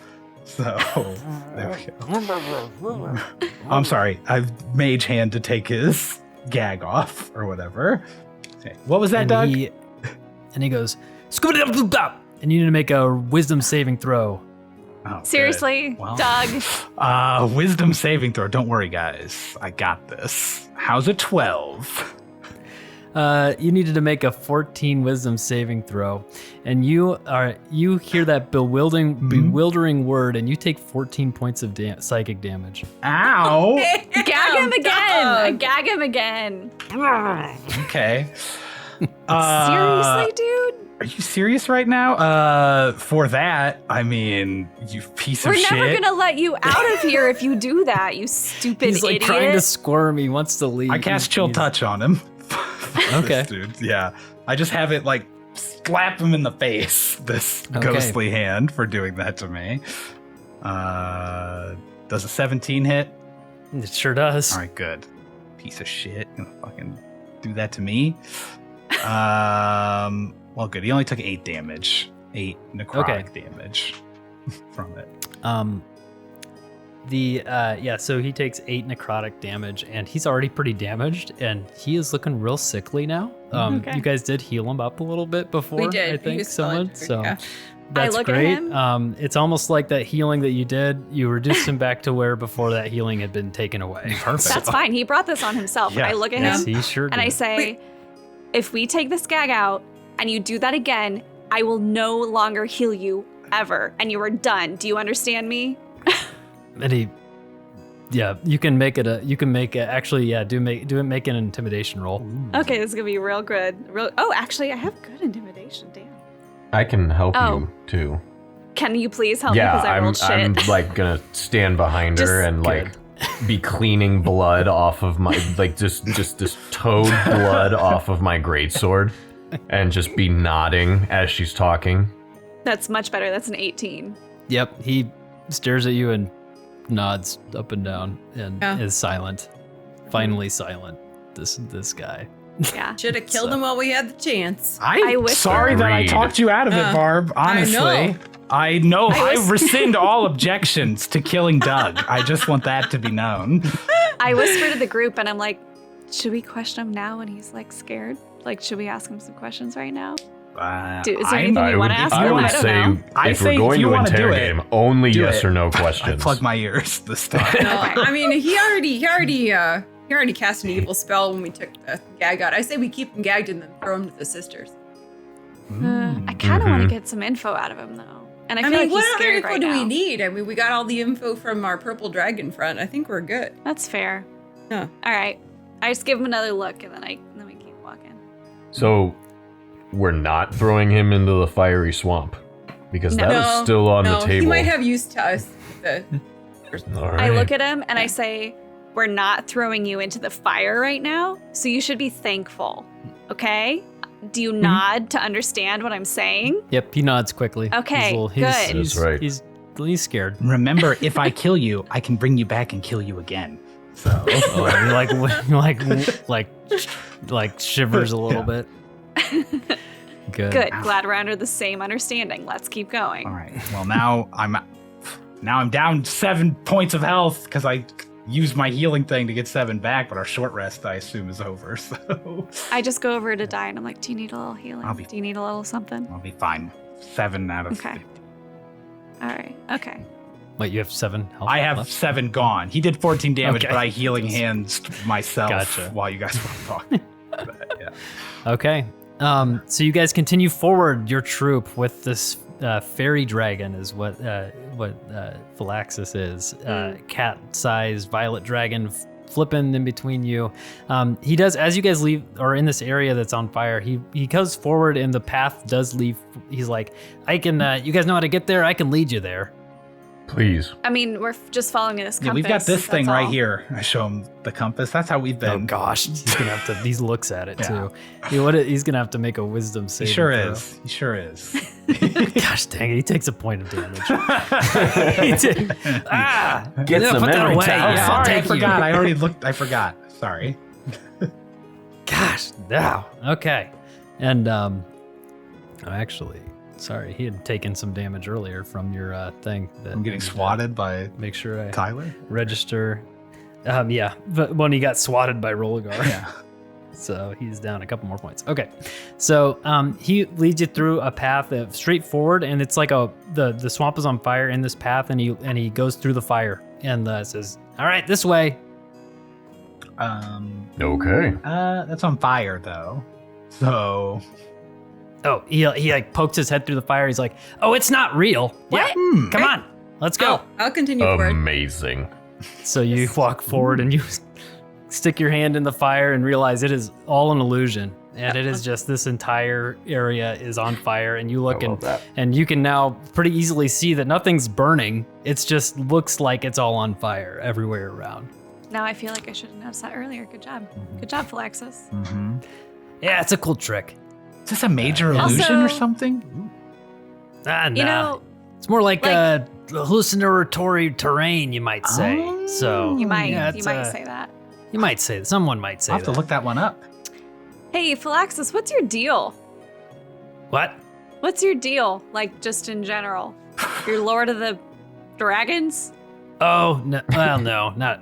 That was, no, I just, a little bit of flair, a little bit of flair to the bullywugs, Yeah. make Yeah. them, make sure they were Weird. going to run fast. There's not a whole lot of us, of me. In fact, not sure if I've ever met another one like me, but, yeah, I guess you could say I am Lord of the fairy dragons. And he puffs his chest out and like kind of coughs in a little puff of purple smoke. Kind of Not Lord of the Flies, because that's what I was gonna ask. Are you? Different thing. Is the fly then just a polymorph no, of some I just- kind? Oh yeah, I just like being a fly is real fun. So Be but, little, yeah, but we can we could keep going. I don't know. I mean, Yeah, Yeah. we Yeah, can let's walk go. and talk. Can I just Huzzah. say, all right. I disagree. I hate flies. You have no idea the problems I have with flies in my house. Okay? With your dead guy, we can assume. Maybe you shouldn't have Wait, so many he- dead bodies around there. Well, love is forever, Barb, so I mean, I can't not have Dedgar around, so... I guess sound it's a logic. trade-off. I Yeah. guess it's a trade-off. Yes. For And who, true love. A so little I guess stench. I'm not gonna ask any more questions about this dead guy situation. But what's up with the wrapped up dude? What's his deal? Well, he's the Doug? one who stormed into our wedding and said that we couldn't get married, and then said that he needed my necklace, and then warped everybody here. So everything is his fault, basically. Yeah, he's working for the sisters. He's trying to get the necklace for the sisters. But he Oh, yeah. encountered us and okay. we thwarted him. And now Apparently he's they our prisoner. gave him apparently they gave him these powers in exchange for getting the necklace back to them, but then he didn't because we're too cool, so we didn't give it to him. He may Sounds have like been what- hogtied by a satyr earlier too.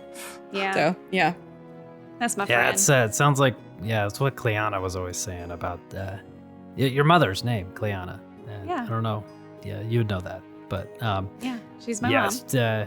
she said stuff like that about the assassins that they would send. So, Wait, stuff like what?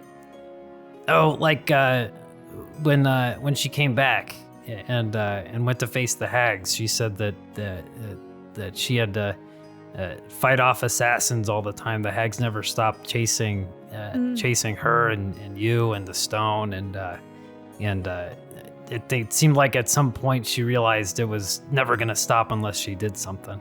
And she said they'd all have these strange powers and could never tell when they were going to come. But it was always like she knew. There was always like the hags knew where they were. They could never really find a place to hide exactly and live peacefully.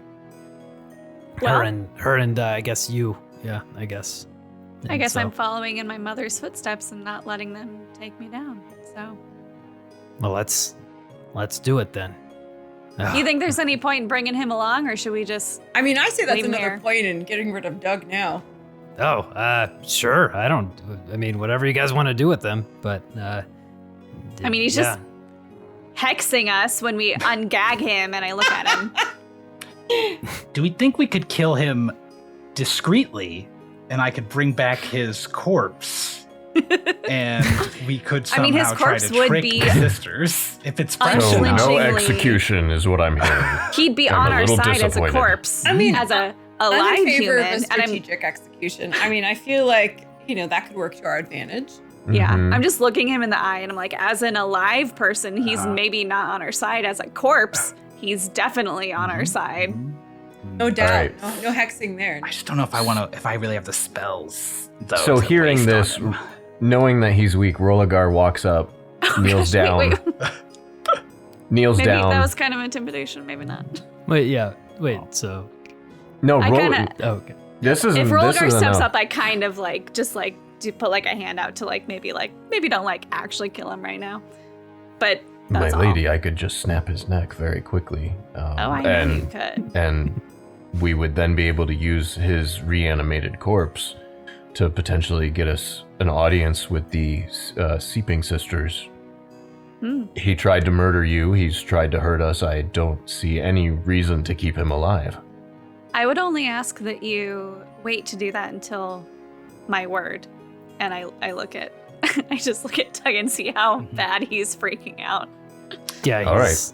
All right, my He's lady. freaked. And I step back, and Rollogar stepped back. Maybe we hold off, but I'm just going to throw it out there that we could, Right.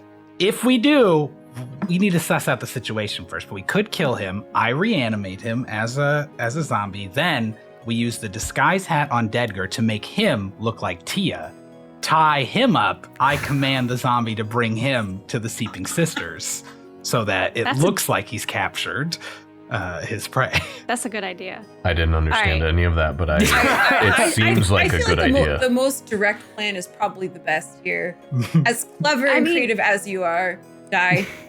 You could be correct, but okay, here's what I'm not saying we do it right now. I'm saying we get to where we're going and we just kind of feel out if that's a viable strategy. I just want it out there. All right, that well, we're, make sure I we're all agree. Let's okay with continue. murdering and resurrecting this piece of shit. I'm always in favor of murder, though. You know that's Yeah. one of my favorite things. Murder's for sure on the table. Okay, And as good. I say that, I put my hand on his gag Uh-huh. and I say, if you attack any of us when I take this out, we will kill you.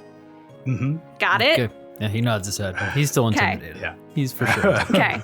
So before I take it out, I say, you better give us some more information than what you've already given us that will be useful to us, or we will use you in a way that will be useful to us, i.e., you will be dead. And I take the thing out of his mouth.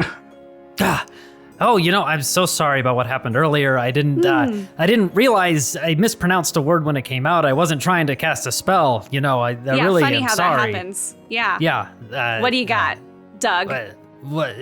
I mean, what do you want to know? What do you want to know? These hags. We want they're- something that will give us an advantage going in. Weaknesses. How to fight them. Things like this. Anything. Location, places to hide. Literally anything that will help us if we Okay, go to fight look, these people. I don't know what exactly is going to be helpful here. What exactly will keep you alive There's three in of this these situation? hags, right? There's two of them that mostly, I've seen them Can we fight. stop some using the beasts word in these hag? woods. Because I just think that that's maybe a word that gets thrown around a lot and is kind of offensive to some people who've maybe heard it, their whole lives. That's all. Fair. Yeah, well, they're disgusting, and there's the main one is one of them really casts a lot of spells, right? It seems like she's got a little bit more power than the other two. The other Okay. two are nasty as well, and they've got some things that they can do. But I mean, these are old, disgusting women. They're you can't sneak up on them. I'll tell you that. They're a lot of the times they're just invisible. And so if you feel like you're getting watched, it's probably what's happening. They live in a hut. It's pretty close to here. And that's where they're gonna be. I've been inside their hut once, and that was it's not really what it seems. You go downstairs and they have this whole kind of ceremonial room. That's where I got my powers from. That's and I mean I'd tell you more if I could, but Okay. they're even how disgusting they are a little vain, and they're very arrogant. When they're Okay. rightfully so. They're not good. All right. So what does the one look like? Who's kind of the main one? Who's the one that's the strongest? What does she look like? Sorry, let me peruse through my notes to see. I do think even if we don't use Doug's dead, bloated corpse, I'm sorry, bloated was unnecessary. We can all see him. Even if we didn't use his corpse as part of a trick, I still think maybe I could make Dedgar look like you, Tia, so that the witches are confused about like who has the necklace or whatever. I think that's not a bad idea. If he looks like me wearing the necklace, I think that's going to be very tempting for them. Mm-hmm. I just close my eyes for a second, and then Dedgar looks like you. I command him to use the hat to disguise himself to look like you. I just walk up to Dedgar and I start doing like mirror things, like hoping that like as I move my arm, he moves his arm. Like, okay, well, he's not a puppet, weird. Tia, so don't. Calm down, Barb. Yeah. I know this is like a dream, but calm down. Yeah, Barb, back off. That one's mine over there. I shall invite you both to my bed. The one that smells really bad. Okay, well, first of all, I douse him in perfume, so there's no way he smells really bad. I go up to Dedgar and I'm like, I see what you see in him now. All right. Doug goes, I remember. He's like, sorry about that. Yeah, so the hags, the one in there was a white-haired one, and she seems to be the one that has the most power. There's one with green hair, and then just one that's completely bald. That's just awful looking. And he says the white-haired one's really the one that's gonna do most of the shot calling, it seems. Okay. So do you have an idea of like, should we take out the strongest one first? Should we go for the other two first? Like, what do you think's the best tactical advantage? I'm not sure how to fight him, but if you want to take out the threat, it's probably the white one. All right. Well, that was some useful information. Thank you. And I gag him again. Come on. You did this to yourself. You've hurt us multiple times. So you continue forward. You continue forward through the swamp for about 20 minutes until you start noticing some differences in the swamp. The trees are getting more knotted and twisted. You see various skulls pinned to the trees in the forest. And it's still swamp. We're still in the swamp. The air is thick with the smell of rot and decay. The buzzing of insects surrounds you, as well as the occasional swish of water that sounds maybe a bit louder than what a fish would make. The ground becomes softer and more treacherous. Every step is a risk, and you feel the muck and water seeping into your boots. Eventually, you come across a clearing, and in the center of it stands a small hut. The structure is made of twisted branches and roots, and the roof is covered in moss and vines. The hut looks abandoned, but you are looking forward to it, and you're about 150 feet out from it at this point. And the Phylaxis is like, "That's the hut." He's like, that's where they're gonna be. Mm-hmm. And do we think they'll have the family, like everybody there at this hut? I wouldn't know where they'd keep the family. How Uh, many people? Like 3 or 4? How big was the wedding? I don't remember how many people were there. Probably 40 people there. Yeah. Probably 30, 40. 40, 50 people there, I'd say. Holy Yeah. crap, Very I have popular no couple. clue. A lot of It was orcs, beautiful. pretty. I've got no idea where, who knows? Could one of our animal friends perhaps go and spy for us? Would you like me to send Prince Charming?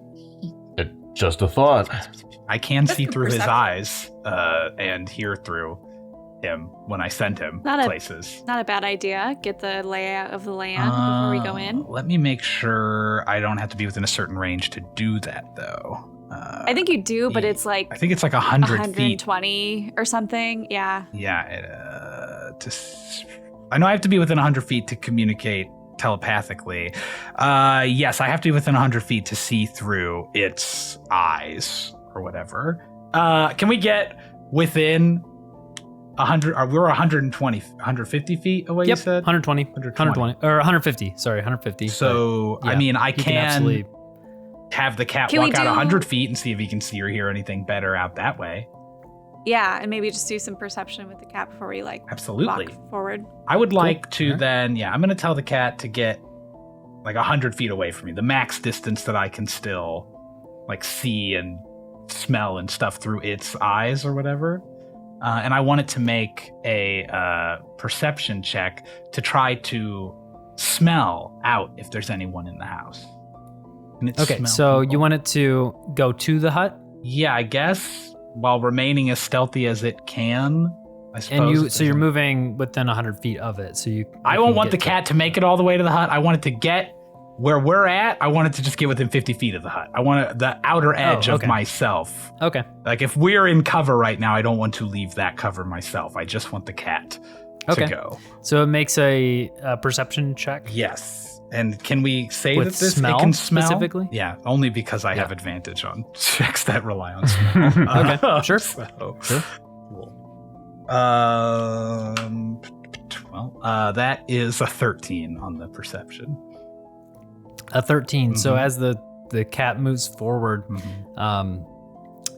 you start to smell. Like I said earlier, this swamp is not smelling great, but every step it takes, it's like the smell is getting worse and worse and worse, and it gets within 50 feet of the hut, and it feels like it's getting close to something that is awful. Like it is just an awful scent, death and rot. Guys, it smells like Dedgar without his perfume in there. And so about 50 feet out, it is still within some cover at this point. Okay. And so, I mean, if I can move closer and remain in cover, I would like to do that, I guess. Okay. You are able, there's pretty significant cover up to about where the cat is. Okay. So well then, about 50 move feet us from that.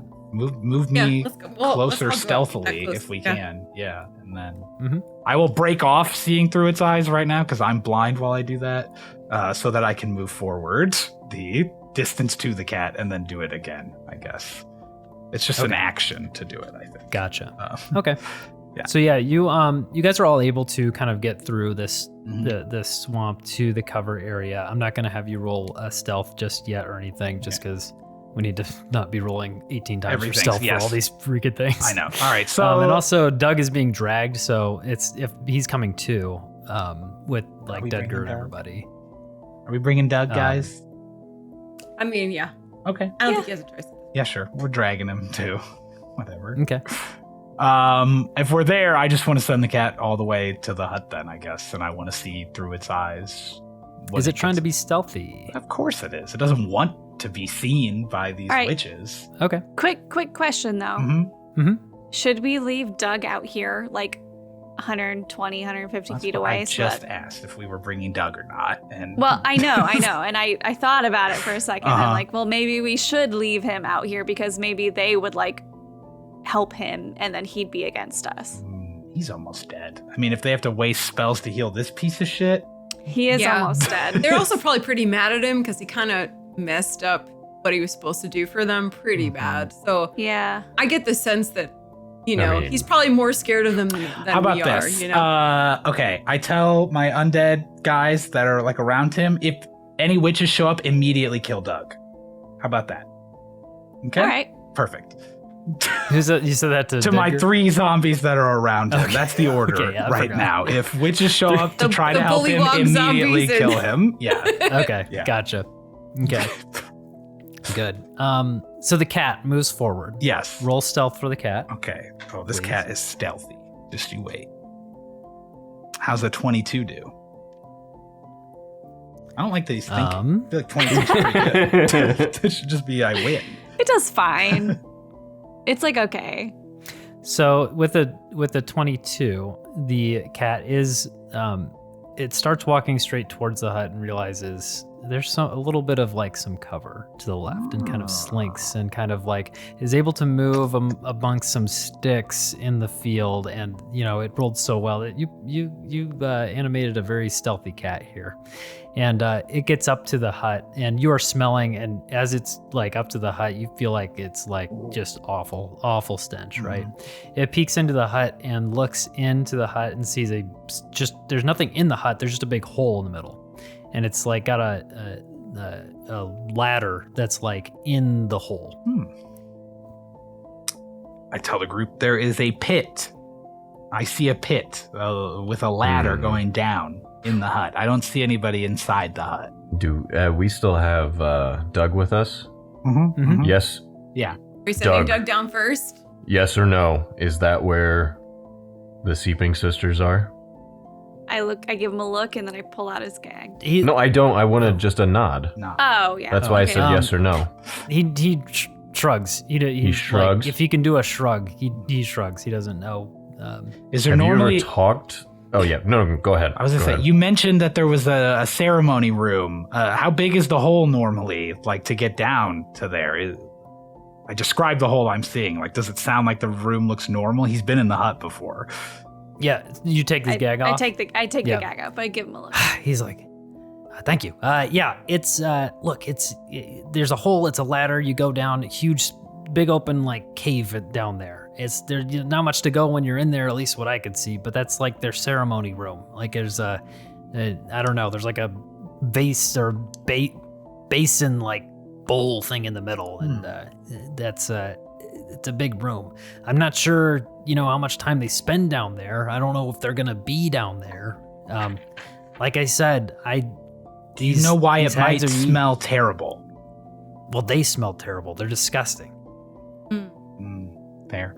I think it's time to go down the hole. Terrible. They're disgusting. I'm tired of cats doing the work for us, so I'm gonna approach the hut and. Okay. Are you just trudging Barb's forward? going. Yeah, I'm no stealth. I'm just going. Okay. I've had enough. I can't even see this is happening. I'm still seeing through the cat's eyes, so I don't know what's going on. I follow behind Barb. Okay. As you approach the hut, you feel the air around you get colder, and the buzzing of insects really has stopped in this area. It's more quiet. The silence is broken really only by your own, mushing of your feet on the ground, and you walk forward, and then you hear from inside you hear from like inside the hut. You hear a woman's voice, and it calls out and says, "Adrastia, you finally come to save me. I love you so much. I'm in the hut. The hags aren't here. Quick, before it's too late." Sounds like a trap. Can I make, I feel like we talked enough about the fact that my mom is probably dead. You can roll an insight. Can I roll you can something? Go ahead and roll it with advantage, Okay. because we've already covered some of this. Okay, first roll's a 14. Second roll's an 18. Yeah, so you beat it. So this is a trick. And as you're walking forward, you hear a voice to your right, and you hear, "Oh, sweet, sweet child." And you're not really sure what's coming from, but it's around. It's kind of forward to your right, Okay. not in the hut. This one's coming from outside. And she says, "The child that was promised has arrived at last." And then to your left, not inside the hut, outside the hut, you hear, "Mr. Calloway delivered after all." And then in front of you, in a blink of an eye, appear 3 green grotesque hags. The first one to the left with green hair, the middle one with white hair, and the hag on the right completely bald. She's got deep open sores in her scalp. And they smile through these toothless grins, and long arms with sharp claws are hanging at their sides. And they speak in turn with each other. "And it looks like you've brought the stone back as well. Adrastia, we knew we would one day see you. Well, we claimed you, of course. I'm sure you have questions. Would you like to know anything?" Screw your questions. Fight the white-haired one. Okay. Just yell that out. Yeah. Okay. Are you rolling to attack? I think that I'm would attacking. be enough. I'm Let's attacking roll the white-haired initiative. Let's do it. I'm only surprised it wasn't Barb to just fucking threw something at them. I'm mad. I'm mad at this point. They tried to 17. use your mother. Okay, Barb got a 17. 17. Pretend to be my mom? No. Rollogar, what you got? 18. Fucking 18. kidding me. Diandra. 1 second. I'm just getting everybody. Adrastia. Yeah. I rolled a 7. 7. Scott, how many initiatives are you rolling right I now? have to roll 3 of them. Okay. Once again, the fucking cat wins. The cat got a 10. Oh no. Yeah. That's the highest? I know. Yeah. Cat got a 10. Diandra got a 4. And the zombie horde got 3. So it's going really well over here. Okay. What did you say Diandra got? Diandra got a 4. Alrighty. Good. So first up is actually Valaxis. Ooh. And he is going to fly up, and he's kind of been flying with you. So we got Barb and Tia up front, and we'll say you guys are gonna be kind of 10 feet away from the hags at this point. And Valaxis is up there with you. Or sorry, yeah, Tia, Adrastia, and Barb. Are you guys? Did you guys kind of stick in the brush behind Rollogar and Diandra? Okay. Yeah, I suppose so, because I let them got too far away. Okay. So you would have, we'll place you right here on my map. Okay. So Valaxis kind of reacts and he's like, and he like casts a spell, and in front of you guys is a big pit that forms. And this is about a 20-foot size, 20-foot long, kind of by 15 by 15 pit that's in, or 10 by 10 by 15 pit that's in between you and the hags. Now, he casts it, and then he looks at you guys and like gives you a wink, you know. Like, Yeah. you know. Does he say wink? I'm not sure I'm gonna catch it. Wink. And Barb, you're up. I don't think I have any ranged attacks, actually. So I think if there's a big pit in between me and the hags, then all I can do is like defend myself. So he Or, gives like- you the wink in that, hey, this is a fake thing. And okay, he is all right. able to communicate that to you. You do it, so you have a pit in front of you. You know that it's not a real pit. But as soon as I go over the pit, it like ruins the illusion, right? Too? It does, Okay, and you can alright. choose to do that. I mean, I have 40 walking. Can I go around it and then track? You can, yeah. Okay, let's do that. You could. Okay. All right, I want to attack, of course, the white-haired one, like we discussed. So Strategy. the white-haired one's in the middle. Okay. And so it's flanked by the other two. And so to get to it, you will have to like enter into their space, which is, I guess, if you enter into the space, it's not going to provoke an opportunity attack or anything. But Okay. so yeah, you'll be able to get around the pit 5, 10, 15, 20, 25, 30, 35. Yeah, and get like directly to the white-haired one. All So right, so I'm trying to maintain the illusion of the pit, going around it, trying to attack the white-haired one. I rolled 23. 23 hits. All right, that's gonna be 22. 22. 22. That's great. You slice and take a chunk. Sack. And is that your turn? I get 2 attacks. Oh, nice. Yeah. I'm gonna Good. attack that one again. Great. Oh, that's not good. It is oh no, 12. 12 does not hit. Dang. Okay. And I'm like, oh, just ah. misses. Good. Rollogar. Which way did Barb go? Left or right? Barb went right. Barb went right. Okay. Am I just distance-wise? Because I know I'm a couple feet behind her, probably, or behind Barb. Can I be next to her? Next to Barb? What's your speed? 30 feet? Can I make it there? Or would it be better to go? Yeah, you can get next to her. Okay. Mhm. All right. Yeah, let me do that then. Without going I'm across gonna high the five fake- him when he comes up, Work brothers. Like tag Oh, in. high five. Tag me in, brother. Yeah. Tag in. You got this, bro. You got this. Let's go.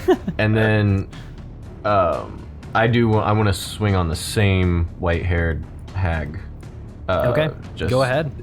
Okay, that's a 16 on the first swing. 16 does not hit. Okay. Well, that's even worse. So that's a Oh, 9. no. 9. Unfortunately, does not hit. You take 2 swipes, and the hag definitely misses.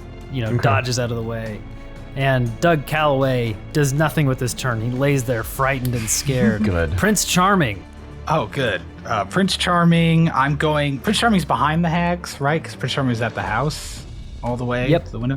All right, Yep. I just want him to sneak up and get within 5 feet of the white-haired hag then. Okay. Dexter, go ahead and roll a Stealth check? Stealth. Okay. Yep, go ahead and roll a stealth. 16.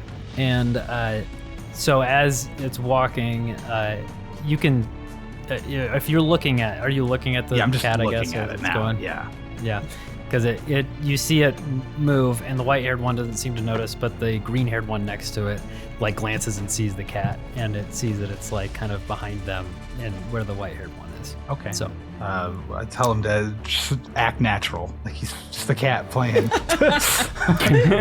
licks his paw. That's all. Good. And so the hag, the white hag, turns and cackles and looks at Barb and casts a spell, and you must make a wisdom saving throw. All right. Oh, that's very bad. -1. So bad. A -1? Yeah. Oh no. It's not good. It's okay, sweetie. I'm wise enough for the both of us. You see as you look at the white-haired hag, and you see, and she like goes, and she very quickly stabs her claws into Rollogar and slashes into his throat, and he chokes and appears to be dead in front of you, and looks to you, and you are frightened, and you are going to take some damage. You are not going to like the damage, because this is some serious psychic damage. You are watching one of your buds. This isn't technically your best friend, but Yeah. Die is my best friend. There's Come a on. clan bond here. I mean, we're bros. We're bros. Yeah. I mean, we're Yeah. definitely I like him. We're okay. He's fine. We're the same He's team. fine. I mean, he likes my love. It's okay. If he died, I would drink his blood, but it'd be like a respect thing, not Yeah, like I'd a, be like, a okay, bro. conquered him thing. This is in your honor. Pouring out for the homie. And I wouldn't have it any other way. it rolled well. But you watch as this hag kills your friend essentially, and you take 27 points of psychic damage, Hey, that is chunky. Okay. and you are afraid. You are frightened of the hag. Okay. What does that mean though? That means that you cannot move closer to the hag, and you will have disadvantage on any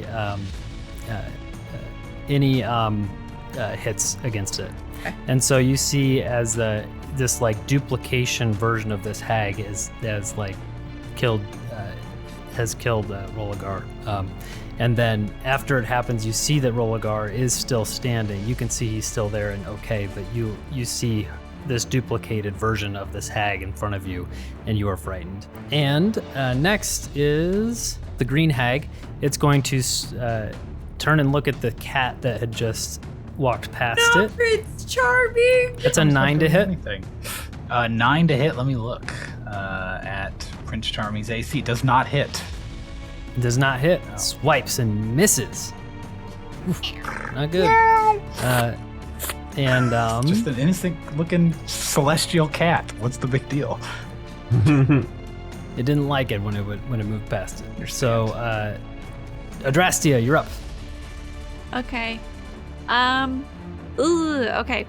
Oh, so many things. I don't know what I want to do. Okay. I am going to Ooh. Well, how bad does Barb look? Like, I've you looking lost like about 30% of my hit points. 30%? Okay. Yeah. Okay. I'm going to cast Enlarge. Oh, On- I like it when you do that, baby. Uh-huh. Not that necessary, though. On Barb. So that is a 30-foot radius. So if I need to, or 30-foot, range. So if I need to move up, I will do that without going into like the chasm. Yep. No, you're okay. You're Okay. within range Cool. now. So I cast that. So that means that Barb doubles in size. You have advantage on strength checks and strength saving throws, and your weapon also gets larger, so you get an extra D4 on any attack that hits.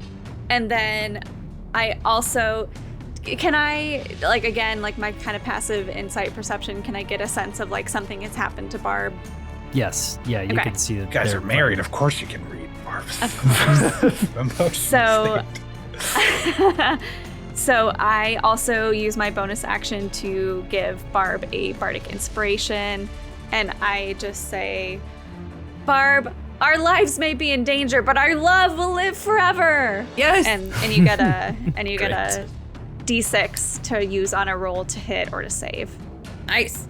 Cool. And that is my Diandra. turn. Well, first of all, Diandra bursts into tears at that lovely sentiment.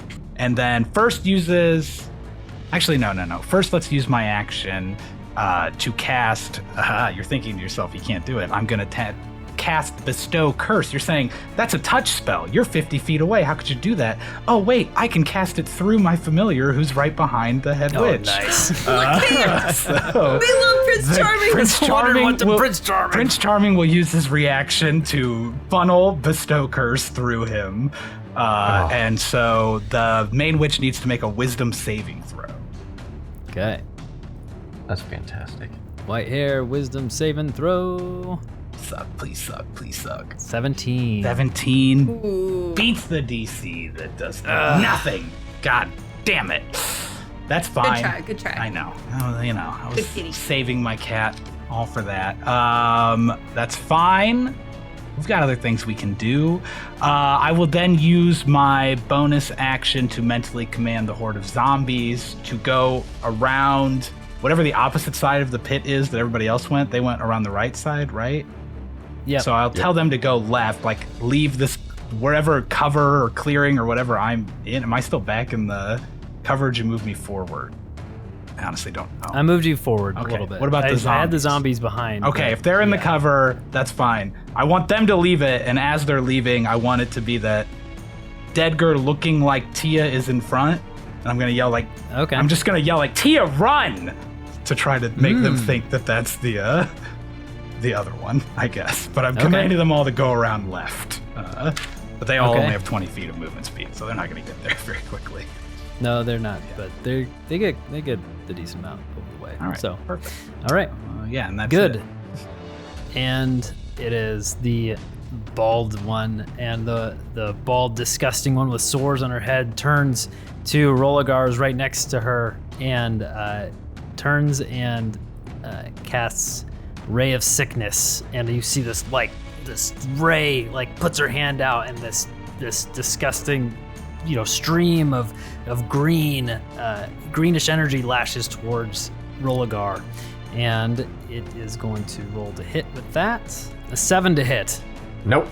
Nope. Just that sickness just blows past you. It just does nothing.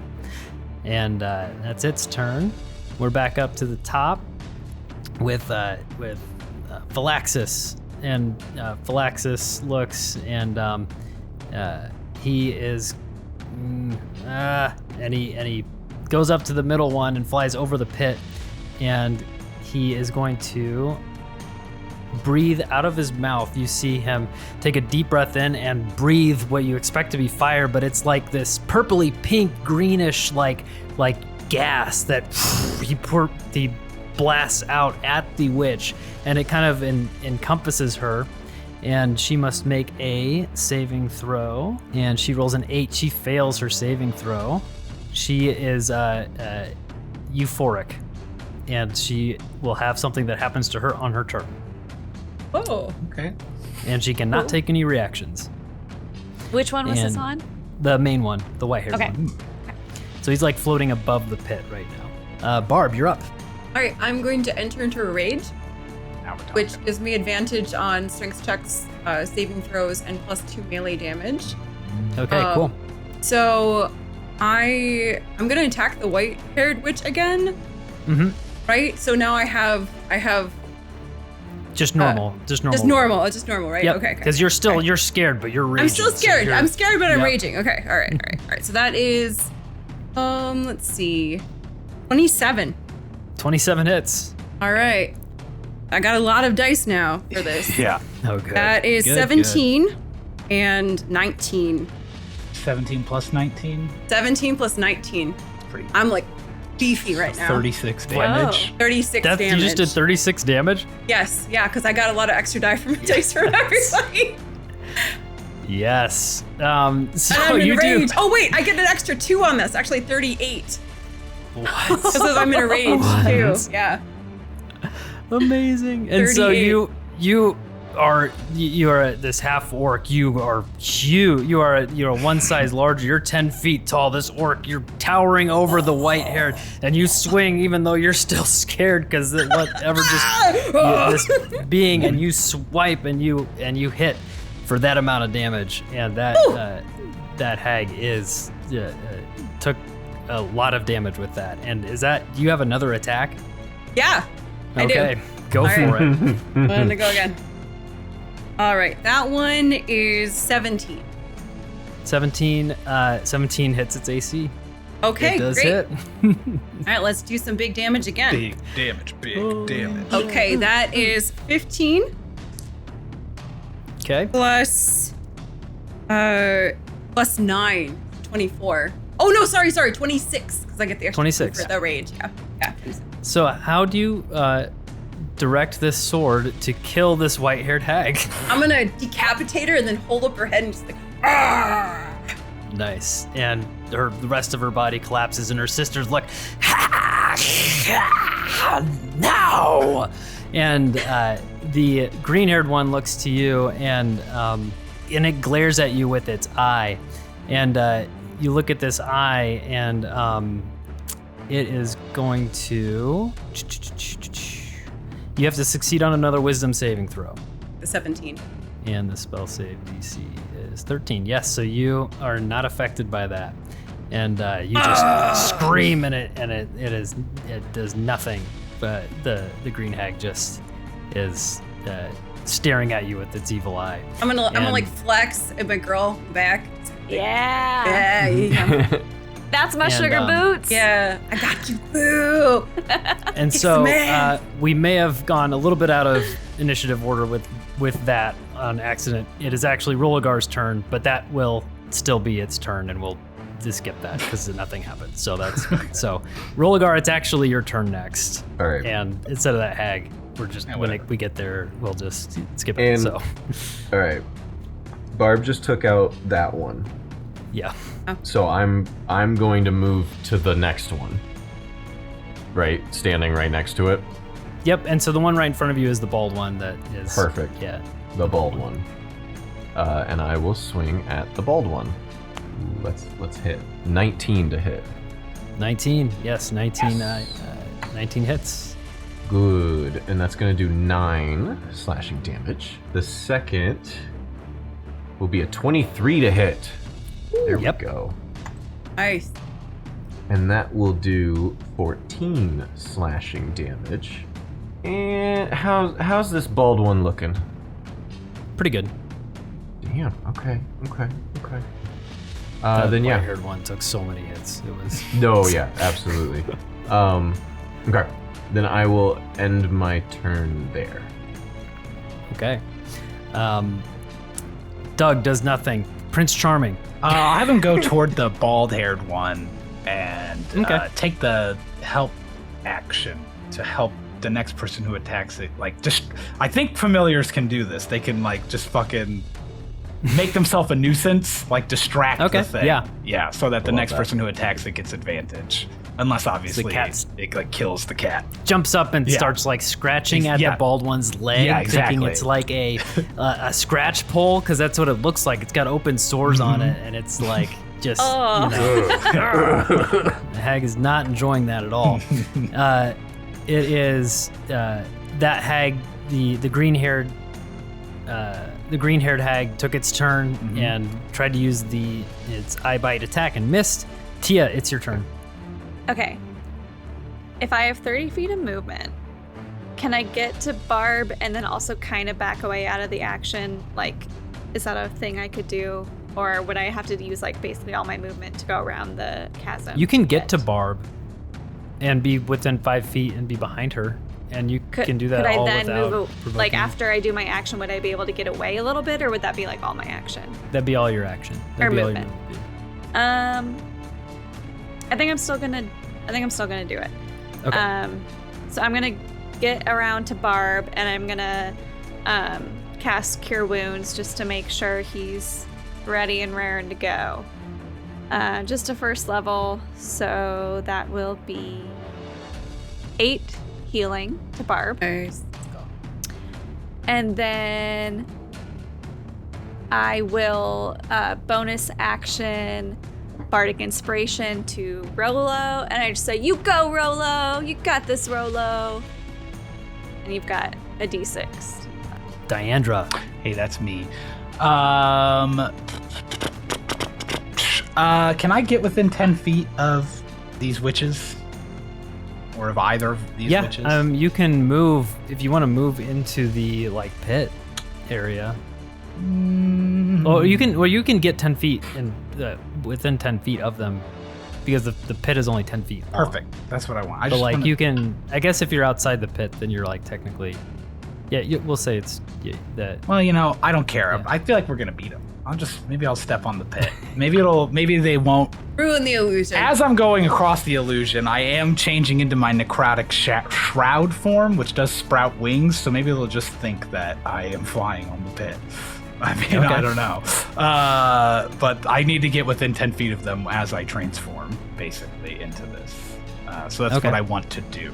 Use my bonus action to go into necrotic shroud form, my movement to get up to them within 10 feet of them when I'm doing it, and then they both need to make a charisma saving throw of 14 or higher. Okay, first one saves. The green-haired one saves. Okay. The baldy saves as well. Well, then that didn't really matter, but I'm still in this form and I can still do extra damage like this at least. Okay, that was my bonus action. For my action, oh god, that one is still so tempting to try the Bestow Curse again because the cat's on the one, but I will instead cast my Summon Undead to make another Ghost Warrior with us, because that's Okay. a third level spell. I think that's going to be more beneficial than probably missing this. We'll make it a Ghost 1 again, and okay, his turn would be directly after my turn now. So I will send him to go attack the one that's being fucked with by the cat. 23 to hit. Yep, that is. So that's going to the bald one, right? Yeah, the one that the cat's messing with. Yes. So that's 12 damage to that one. And then it has to do a wisdom saving throw again, or else be frightened of the ghost. Okay, 12 damage, and then a wisdom saving throw. The wisdom saving throw was a 10. It fails. Now it's afraid of the ghost. It's frightened. Okay, Yes. it's afraid. Cool. Spooky ghost. Ooh. And next is my zombie horde. I already know. That's who's next. So I had them going around the other way. Do they make it to the other? They can make it to the green-haired. Yep. That's perfect. That's what I told them to do, was go and attack around. Do you want that them way. to? Yeah, they can. All three. They can. Really, at this angle, actually, because they had to go around you at some point, they will be able to go to it without like breaking the illusion of the pit. Well, perfect, actually, then. so they can. All right, we'll have them do that. And then all three of them are just going to try to attack this thing. Okay. Well, the first one's not going to hit. Let's see if the second one does. The second one got an 18 to hit. That hits. All right, cool. And let me just see if the other one hits before I roll their damage. The other one's not going to hit either unless a 7 hits. Okay, so one of them is going to hit, and that is 8 damage that he does right there. Woo. Yeah! Way to go, zombies. And yeah, that's it. Okay. For me, That one my turn. is going to look at the pit Mhm. and I'm flying, clearly. My little wings are moving. Just pretending. is flying. I'm not actually flying. The wings cannot fly, to be clear. They are non-functional wings. I feel like a penguin. I am going to, because it does Vestigial. actually have to, like, to do a perception check, it would have to be an action. So she's gonna take it as it is and not do anything with it. Fuck. They are going to, this green-haired hag looks at the horde of zombies. One of them who looks like Tia, to be Oh, fair. looks like Tia. Yeah. Not knowing. Yeah. Essentially, they're not going to try to figure it out. Okay. They would like to kill Tia, and so you can see as this thing is forming, and it shoots a lightning bolt from its hand. Okay. And each creature, and so it's got a 5-foot wide blast in a direction that I choose. Okay. And so it's going to hit Tia and let's say one of the other creatures, one of the other zombies, because there's Fake. what a So it's 4 hitting there. Dedgar, who looks like Tia, and then one of the zombies next to it? Or is it hitting Yeah. real Tia and somehow hitting the zombie? It's gonna hit real Tia because real Tia or fake Tia because Okay, fake Tia is Tia. So right that's in front. Dedgar. And so Okay. yep. So it's gonna fire at Dedgar and we'll say one of the other zombies in that horde that's like kind of right behind. Okay. And they have to make dexterity saves. Great. They've got -2 dexterity scores, so I think they're going to do really well on this. Dedgar got a 14, and the other one got a 13. Wow. Where are those rolls when The other one got a 13. Yeah. So the spell save DC is 13. Yep. Okay. So there it is. So it misses. Good. Goodness, great. All right. So lightning bolt just whiffs through them. There's no partial damage or anything? It just misses? It is. It's gotta be half Okay, damage. good. That'd be Yeah, nuts. yeah. It's a pretty big spell. Yeah. Okay, that's good. I don't know why I said it. I should have said nothing. I could have. Yeah, no, it is. So You're let being me a just good kid. roll Good kid. half of 32 Okay, points of 16. damage. That's not bad. And so still alive. they both take half of 32 damage That's nothing. Come on. as this lightning bolt rips through them. Let's see.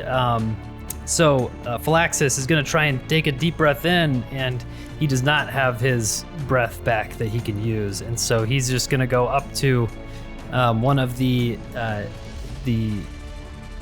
hags, the one that is bald, and just going to bite him. And he bites and hits for 1 point of piercing damage, and he Hell bites yeah. the bald hair one. Just bah, bleh, that was a mistake. And Barb, you're up. Hey.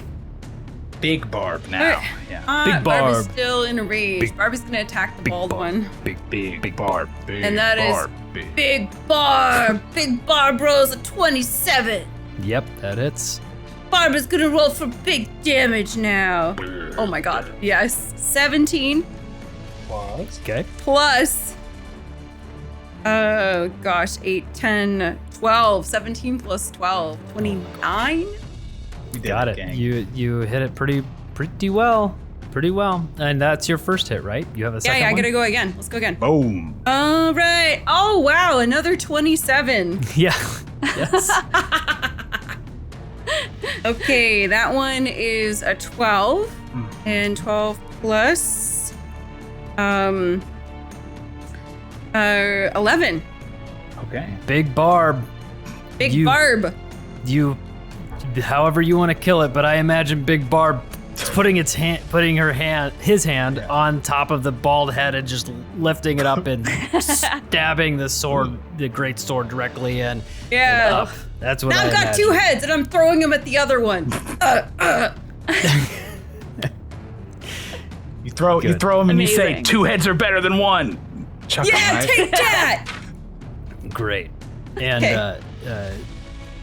Yeah, and so Rollogar, you're up, and there's one hag love left. this. I'm charging the other one. Good. Because I know that hag is right there, and Barb, he just killed. Does he get any kind of advantage because this thing is swarmed by zombies right now attacking it? Oh yeah, you're definitely getting a advantage to hit because it's surrounded. So Even better. You're flanked. It's flanked from all sides. All right, good, because the first one's a 12. We're gonna fuck The this thing second, up. there we go, is a 21. Here we go. Yep, 21 hits. All right, for 7 damage. Okay. Tight. The second, oh, that was close. 21 to hit. Let me see if I crit. Nope. 21 to hit for 8 damage. Okay. I'm just, slicing and dicing until Barb shows up and fucking wrecks this bitch. Large Barb!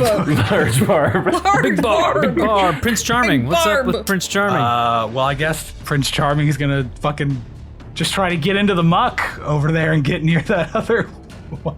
Start fucking with its leg too. I don't know. That's about all he can do. Gotcha. So, yeah. All right. He's doing that. And it is Adrastia, your turn. Okay. Barb is no longer scared of anything, right? That one died. Oh yeah, I killed Yeah. the white-haired one. Big Barb feels Okay. no fear. Big Barb is not Okay. afraid! I don't want to use any other attack spells because then I'd have to drop my concentration on enlarge. So I think I'm just gonna take a shot at it with my crossbow. Do I have a clear line of sight? Yep. Okay. I'm gonna attack it with my crossbow. And that's an 11 to hit. 11 does not hit. Okay. I don't get advantage because it's flanked or whatever. Oh, yeah, you get advantage. We'll do it. Cool. It's surrounded.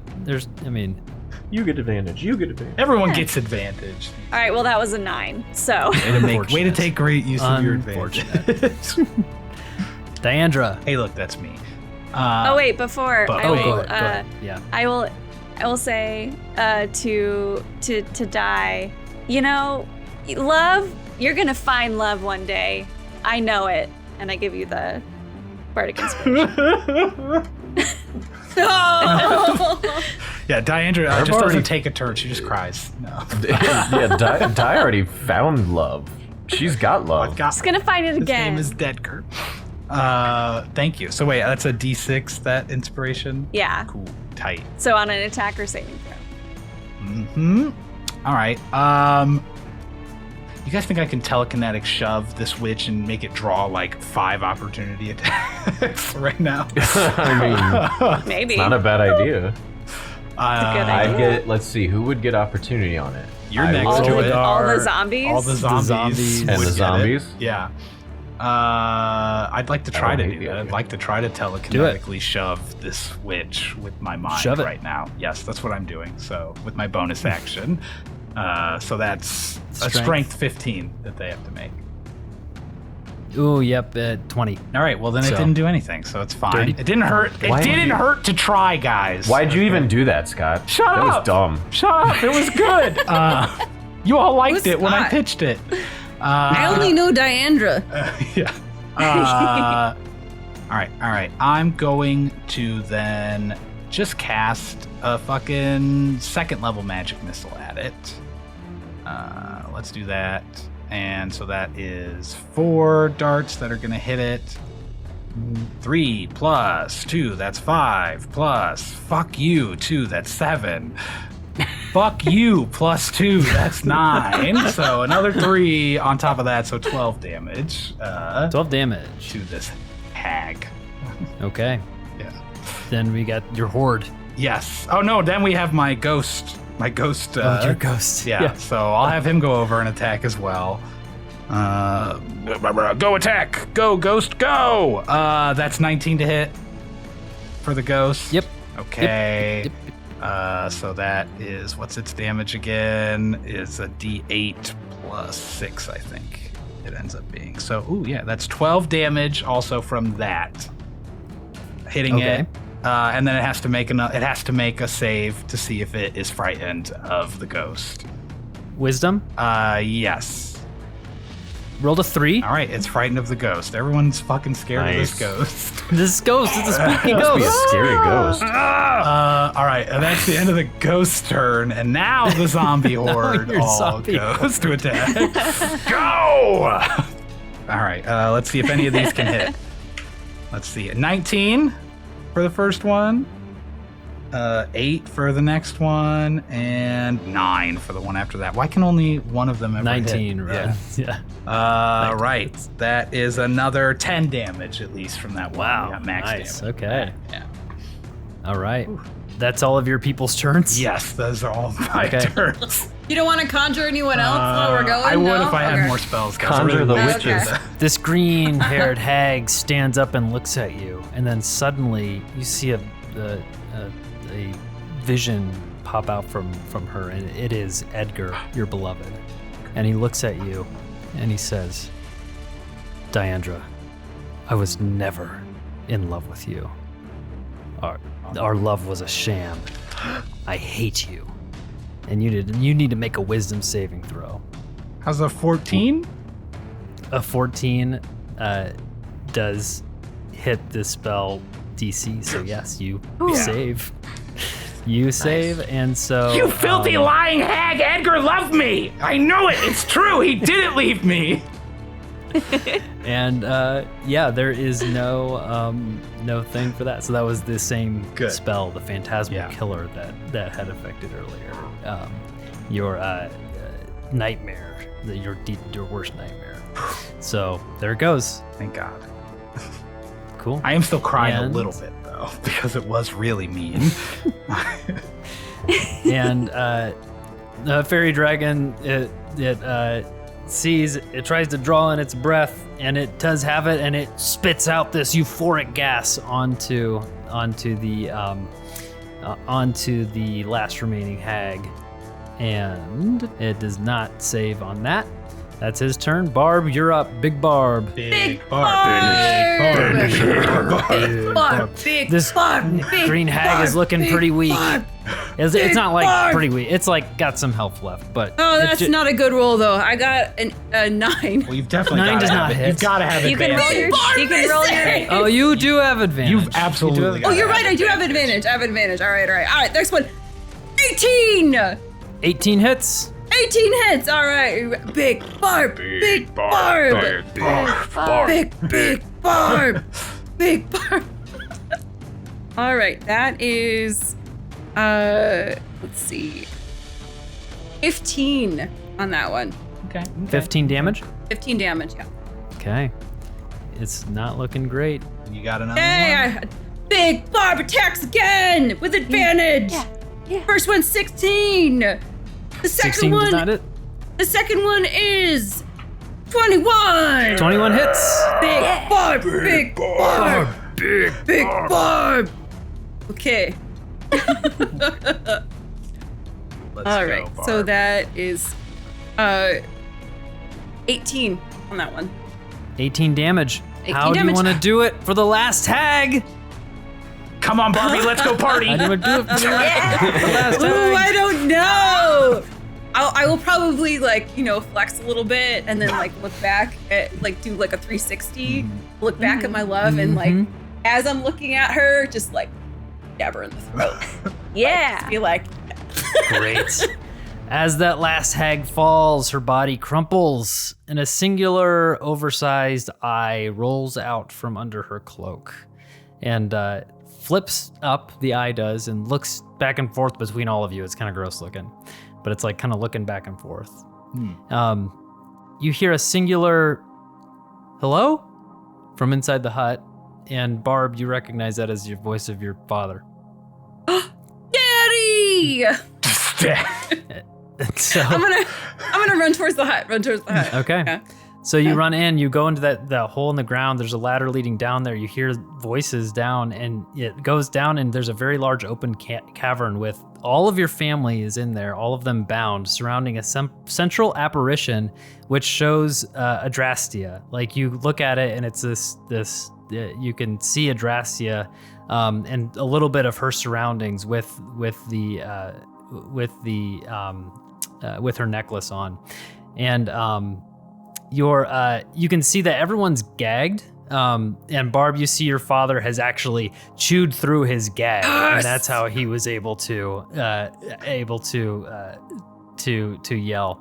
And he That's greets how you. Big Barb gets it from. And he says, "Ha! I told you my boy could take these disgusting beasts." And are you still big? Are you? Yes. Yes. So as you go down, He is like, for you some see reason, the crowd, concentrating on keeping you big still. Yeah. Look at my hot Just in bitches. I case. killed all of them. Got all the babes and killed all the bitches. This is the best, Dad. And Barb, your family, your Orcus family, and Adrastia's family, her very petite human family, are like, just scared and like shuddering at this giant orc half orc, in there. You lead them. You are able to free them and lead them out of the hut. And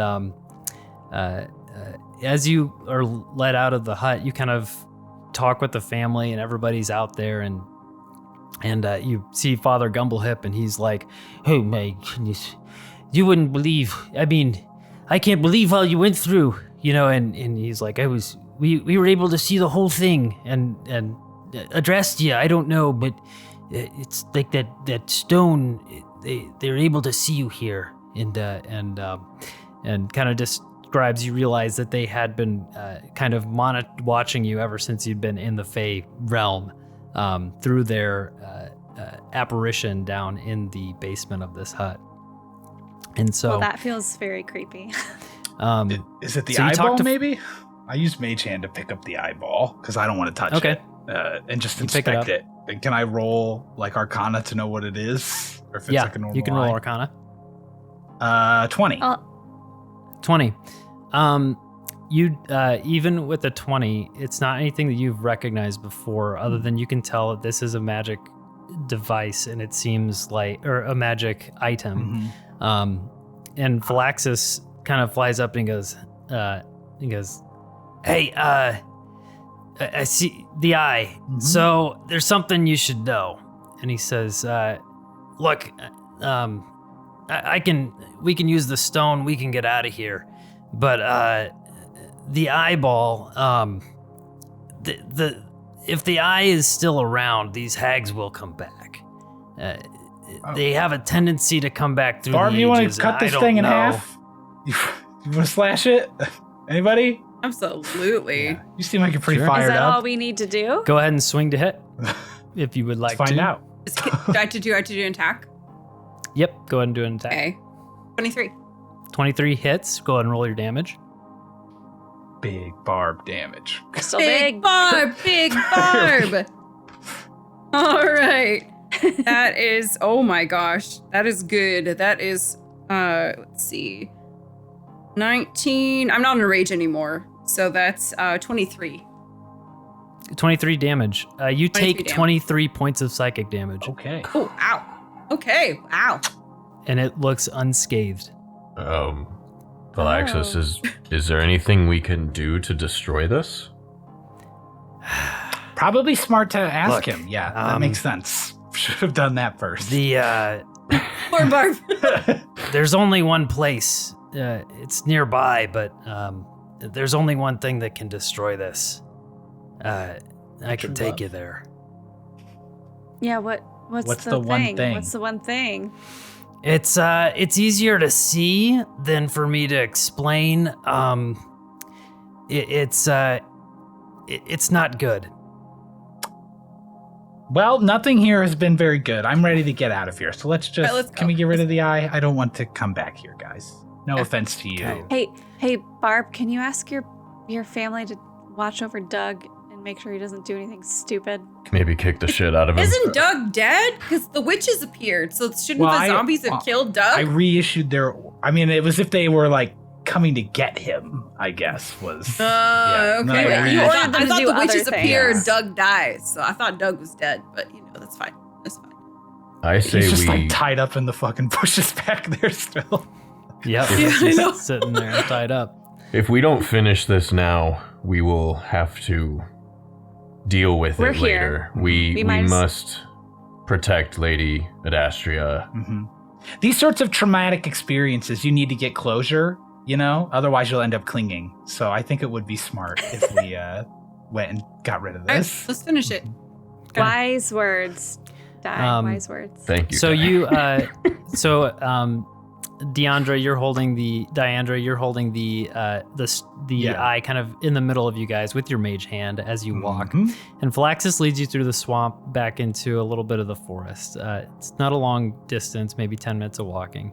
He takes you along a path until you get into an area of the woods where the trees start to point towards you, as if they're being blown by a constant strong wind. However, the air around you is stagnant. The angled sides of the tree are marked with strange effects. Some are covered in gemstones of various colors, some with grass covered, some with orange goo-like substance. As Flaxus leads you further in, suddenly the trees clear, and before you, you see a whirling tornado of color. Colors that you have seen before, and colors that you would have never fathomed could have ever been created. Nothing in your wildest imaginations can describe what your characters are seeing with this. You all stare at this as it is the most beautiful thing that you have ever seen. And in the center of this whirling colorful tornado, there is a stone well that is seemingly untouched. This is the well of fairy fire. At the center is pure destruction. It's the only place the eye can be destroyed. And someone's gonna need to cast it into the well if you want to get rid of it. And he turns to the group and he says, I gotta warn you, whoever enters this magical wind will be subject to pure Fey Wild magic. And there is a significant chance that whoever takes this path will not survive. If you do survive, there will be permanent effects that no magic can reverse. Can a zombie do it? I suppose. I got my two undead bully frogs or whatever the hell they're called. Just send them in. Okay. Can Doug do it? No. Yeah, send Doug. Yeah, I would just send one of my zombies with it if they can do it. I would at least would try it. Yeah. Not Dedgar. Not Dedgar, though. Doug before Dedgar, just to be clear. Okay, so you send in one of the bullywugs? Yeah, the one that didn't take any damage in the fight, just in case its health matters. Okay, go ahead and roll a Constitution save for that. For a fucking zombie? Okay. What kind of Constitution you got, buddy? Ooh, actually, that's probably best case scenario for this. Yeah, they have. I think zombies have pretty good Constitution. Yeah, they do. Because they're like don't care about. 16. 16. It steps into the fire, and the fire disintegrates its skin, and it blows away, and the eye falls and drops to the floor. Mage Is it like recoverable? back? Like Yes. Okay. It rolls back a little bit. Great. So it's not in the very. Mage hand it back. Hey, zombie number 2, you're up. I mean, Zombie number 2 takes it. Let's Roll give a it Constitution. That's worse. So that's not gonna work. Disintegrates, and the eye falls. Well, All right, Doug, you're where's up. Doug? Let's get Doug up. Doug. we did leave him behind. Yeah, did we? Oh, shit. No. We can go get him. It's Go fine. get Doug, right? If you'd like to wait for Doug to bring him back, Rollogar you're gonna have to steps- convince him, I suppose. to do Rollogar it, steps but- up. No. Doug No. before Rollogar. Rollogar. Rollogar steps up, and he kind of pushes away the mage hand, and he picks up the eye, No. and he says, "Lady Adrastia, I have followed you all of my life in hopes to protect you. And it has been my mission to keep you safe. I learned today that not only can you take care of yourself, but you have someone in your life who will always be able to take care of you. Di, you have Edgar. And I am grateful that you have someone that you can take care of. I need to make sure that you all are safe from now on.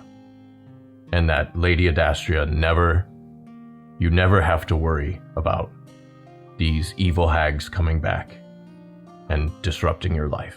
No, I don't need you to take care of me. I just need you to be here. So you better come back from this. I will do everything in my power to come back from this. But in case I don't, know that protecting you gave my life purpose. And Rollogar attempts to walk in with the eyeball. Okay. Great. Rollogar, roll a d20 for me. The 14. Okay. As you enter the wind, you walk towards the well. You feel the flow of magic through you. It enters your fingertips, flows through your nose and mouth. You feel love, hope, hate, sorrow, peace, chaos all at once. You approach the well and drop the eye in and watch as it disintegrates, and the green and yellow from this disgusting looking eyeball enters the color palette of the flowing color around you. You walk back and step outside of this swirling fire. As you exit and you look to your friends, you feel fine. You're breathing fine. You look at your feet and they're unchanged, and you inspect your hands. And you notice that they are starting to grow scales. The scales are red, and they start to cover your entire body. You feel your face change, your nose elongate, and your teeth cut your tongue as they grow. You cough, and purple-blue mist puffs out. You start to shrink, and soon you are the size of a cat.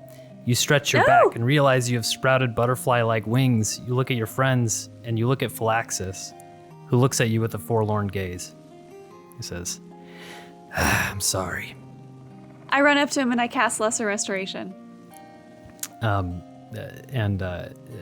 You cast magic to no avail. There's no restoration that happens, and you look and you see that you are looking and you are a fairy dragon, just as Phylaxis is. Phylaxis, it appears you're not alone anymore. And he nods his head. I've been around a long time. I think this is how it happened to me, but what I didn't do was write things down. You might want to write down some memories that you have, because they tend to go with time. Oh, I'm not gonna let him forget anything. We're I don't know if we It's can fine. take We're him gonna- with us. I don't think you can You come can't. back That's to the the vibe. human realm. I have a stone. Phylaxis kind of shakes his head, and Rollogar's, he's here, and you'll be able to visit him. But we can't leave.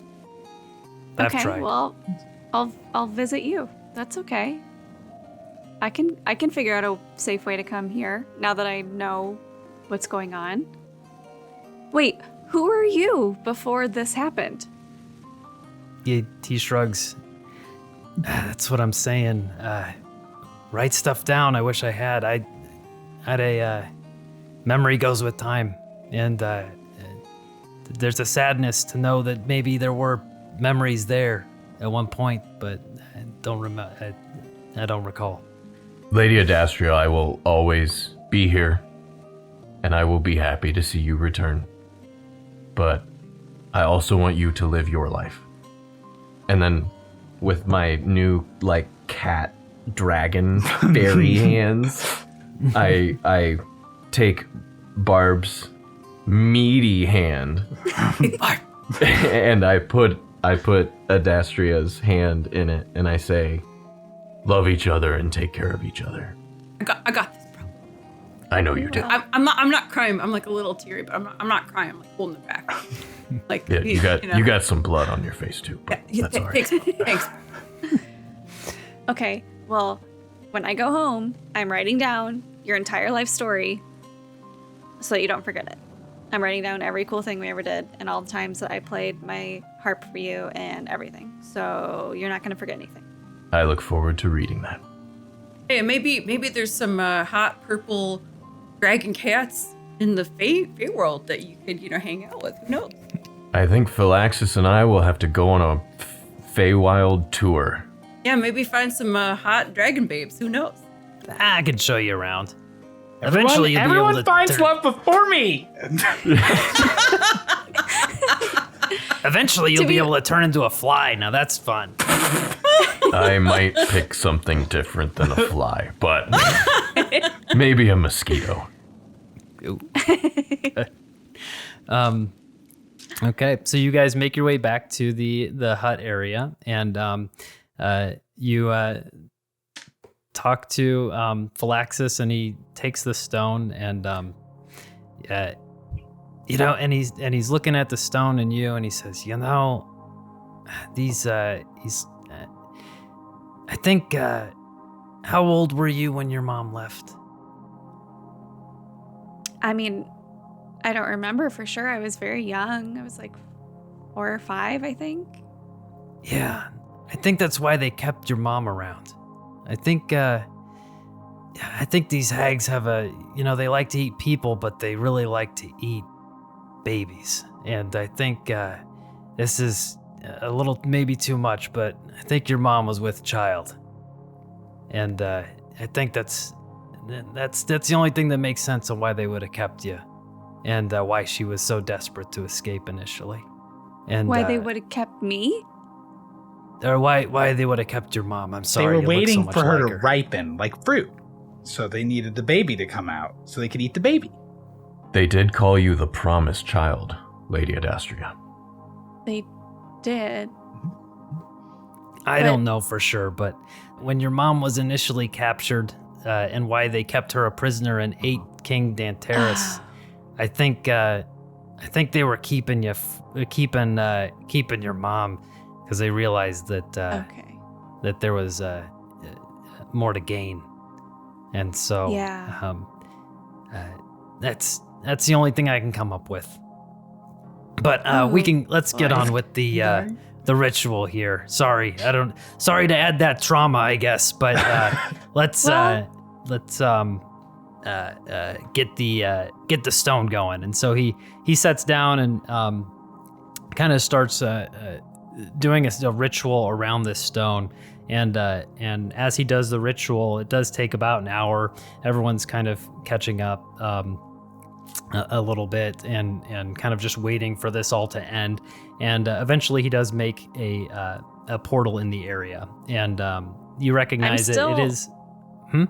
I'm still holding, I'm still going to try to get Rollogar through. Okay. So I'm still holding Rollogar. So he makes a portal that is you should really just the size. When somebody is gone, you should really respect that, I think, Tia. Not try to, force him to be around. He'd be happy to come. Okay. Are you saying we should kill him and bring him back? Rollogar, if you could get back, would you want to get back? Of course. Okay. Then we'll try. Okay.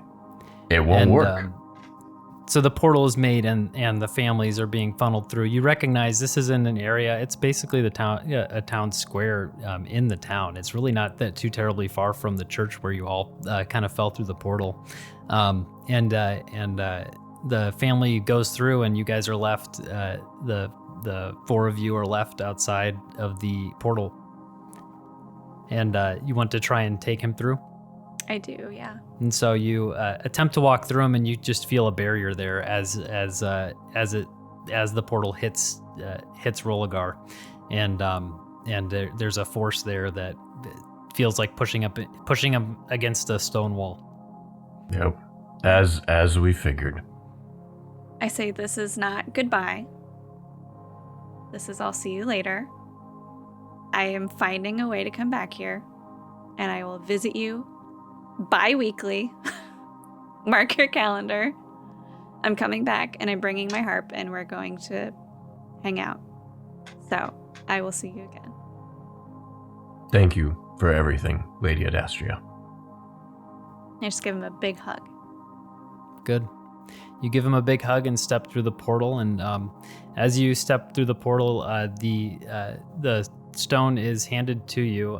Philaxis does give it to you, and and with the necklace. And as he hands it to you, the portal closes, and you see as Flaxus and Rollogar kind of blink out of sight, and you are back in Faerun. And as that happens, the camera pulls out, and we leave our characters, and we are back in the Tall Tale Tavern, and Father Gumblehip sitting at the bar, and he just says, "That concludes the absolute strangest and hopefully worst day of my life." And he takes the last sip of a very light beer that he's been drinking. And all is quiet in the tavern for a moment, and then a rustling of pages is heard from every bookshelf lining the walls. Soon, papers from around the room start swirling rapidly through the air between chairs and under tables, coalescing in the center in a small leather-bound book floating in the air. The air is quiet once again as golden letters engrave themselves on the cover, and the title Wild Love is clearly seen. The book gracefully makes its way to one of the bookshelves lining the wall and finds its place among the stories. And this concludes our third adventure in the Tall Tale Tavern! Woo! Did it. Thanks to all the players this month, Tiddly, Tyler, Brooke, and Scott. Their socials can be found in the description. If you want to see the video of the episode, it will be up on our YouTube. Follow us at Tall Tale Tavern Podcast on Instagram, YouTube, and TikTok. Business email is talltaletavernpodcast@gmail.com. Thank you to Tyler Adelsperger for our intro music. Thank you to Zazar for our artwork.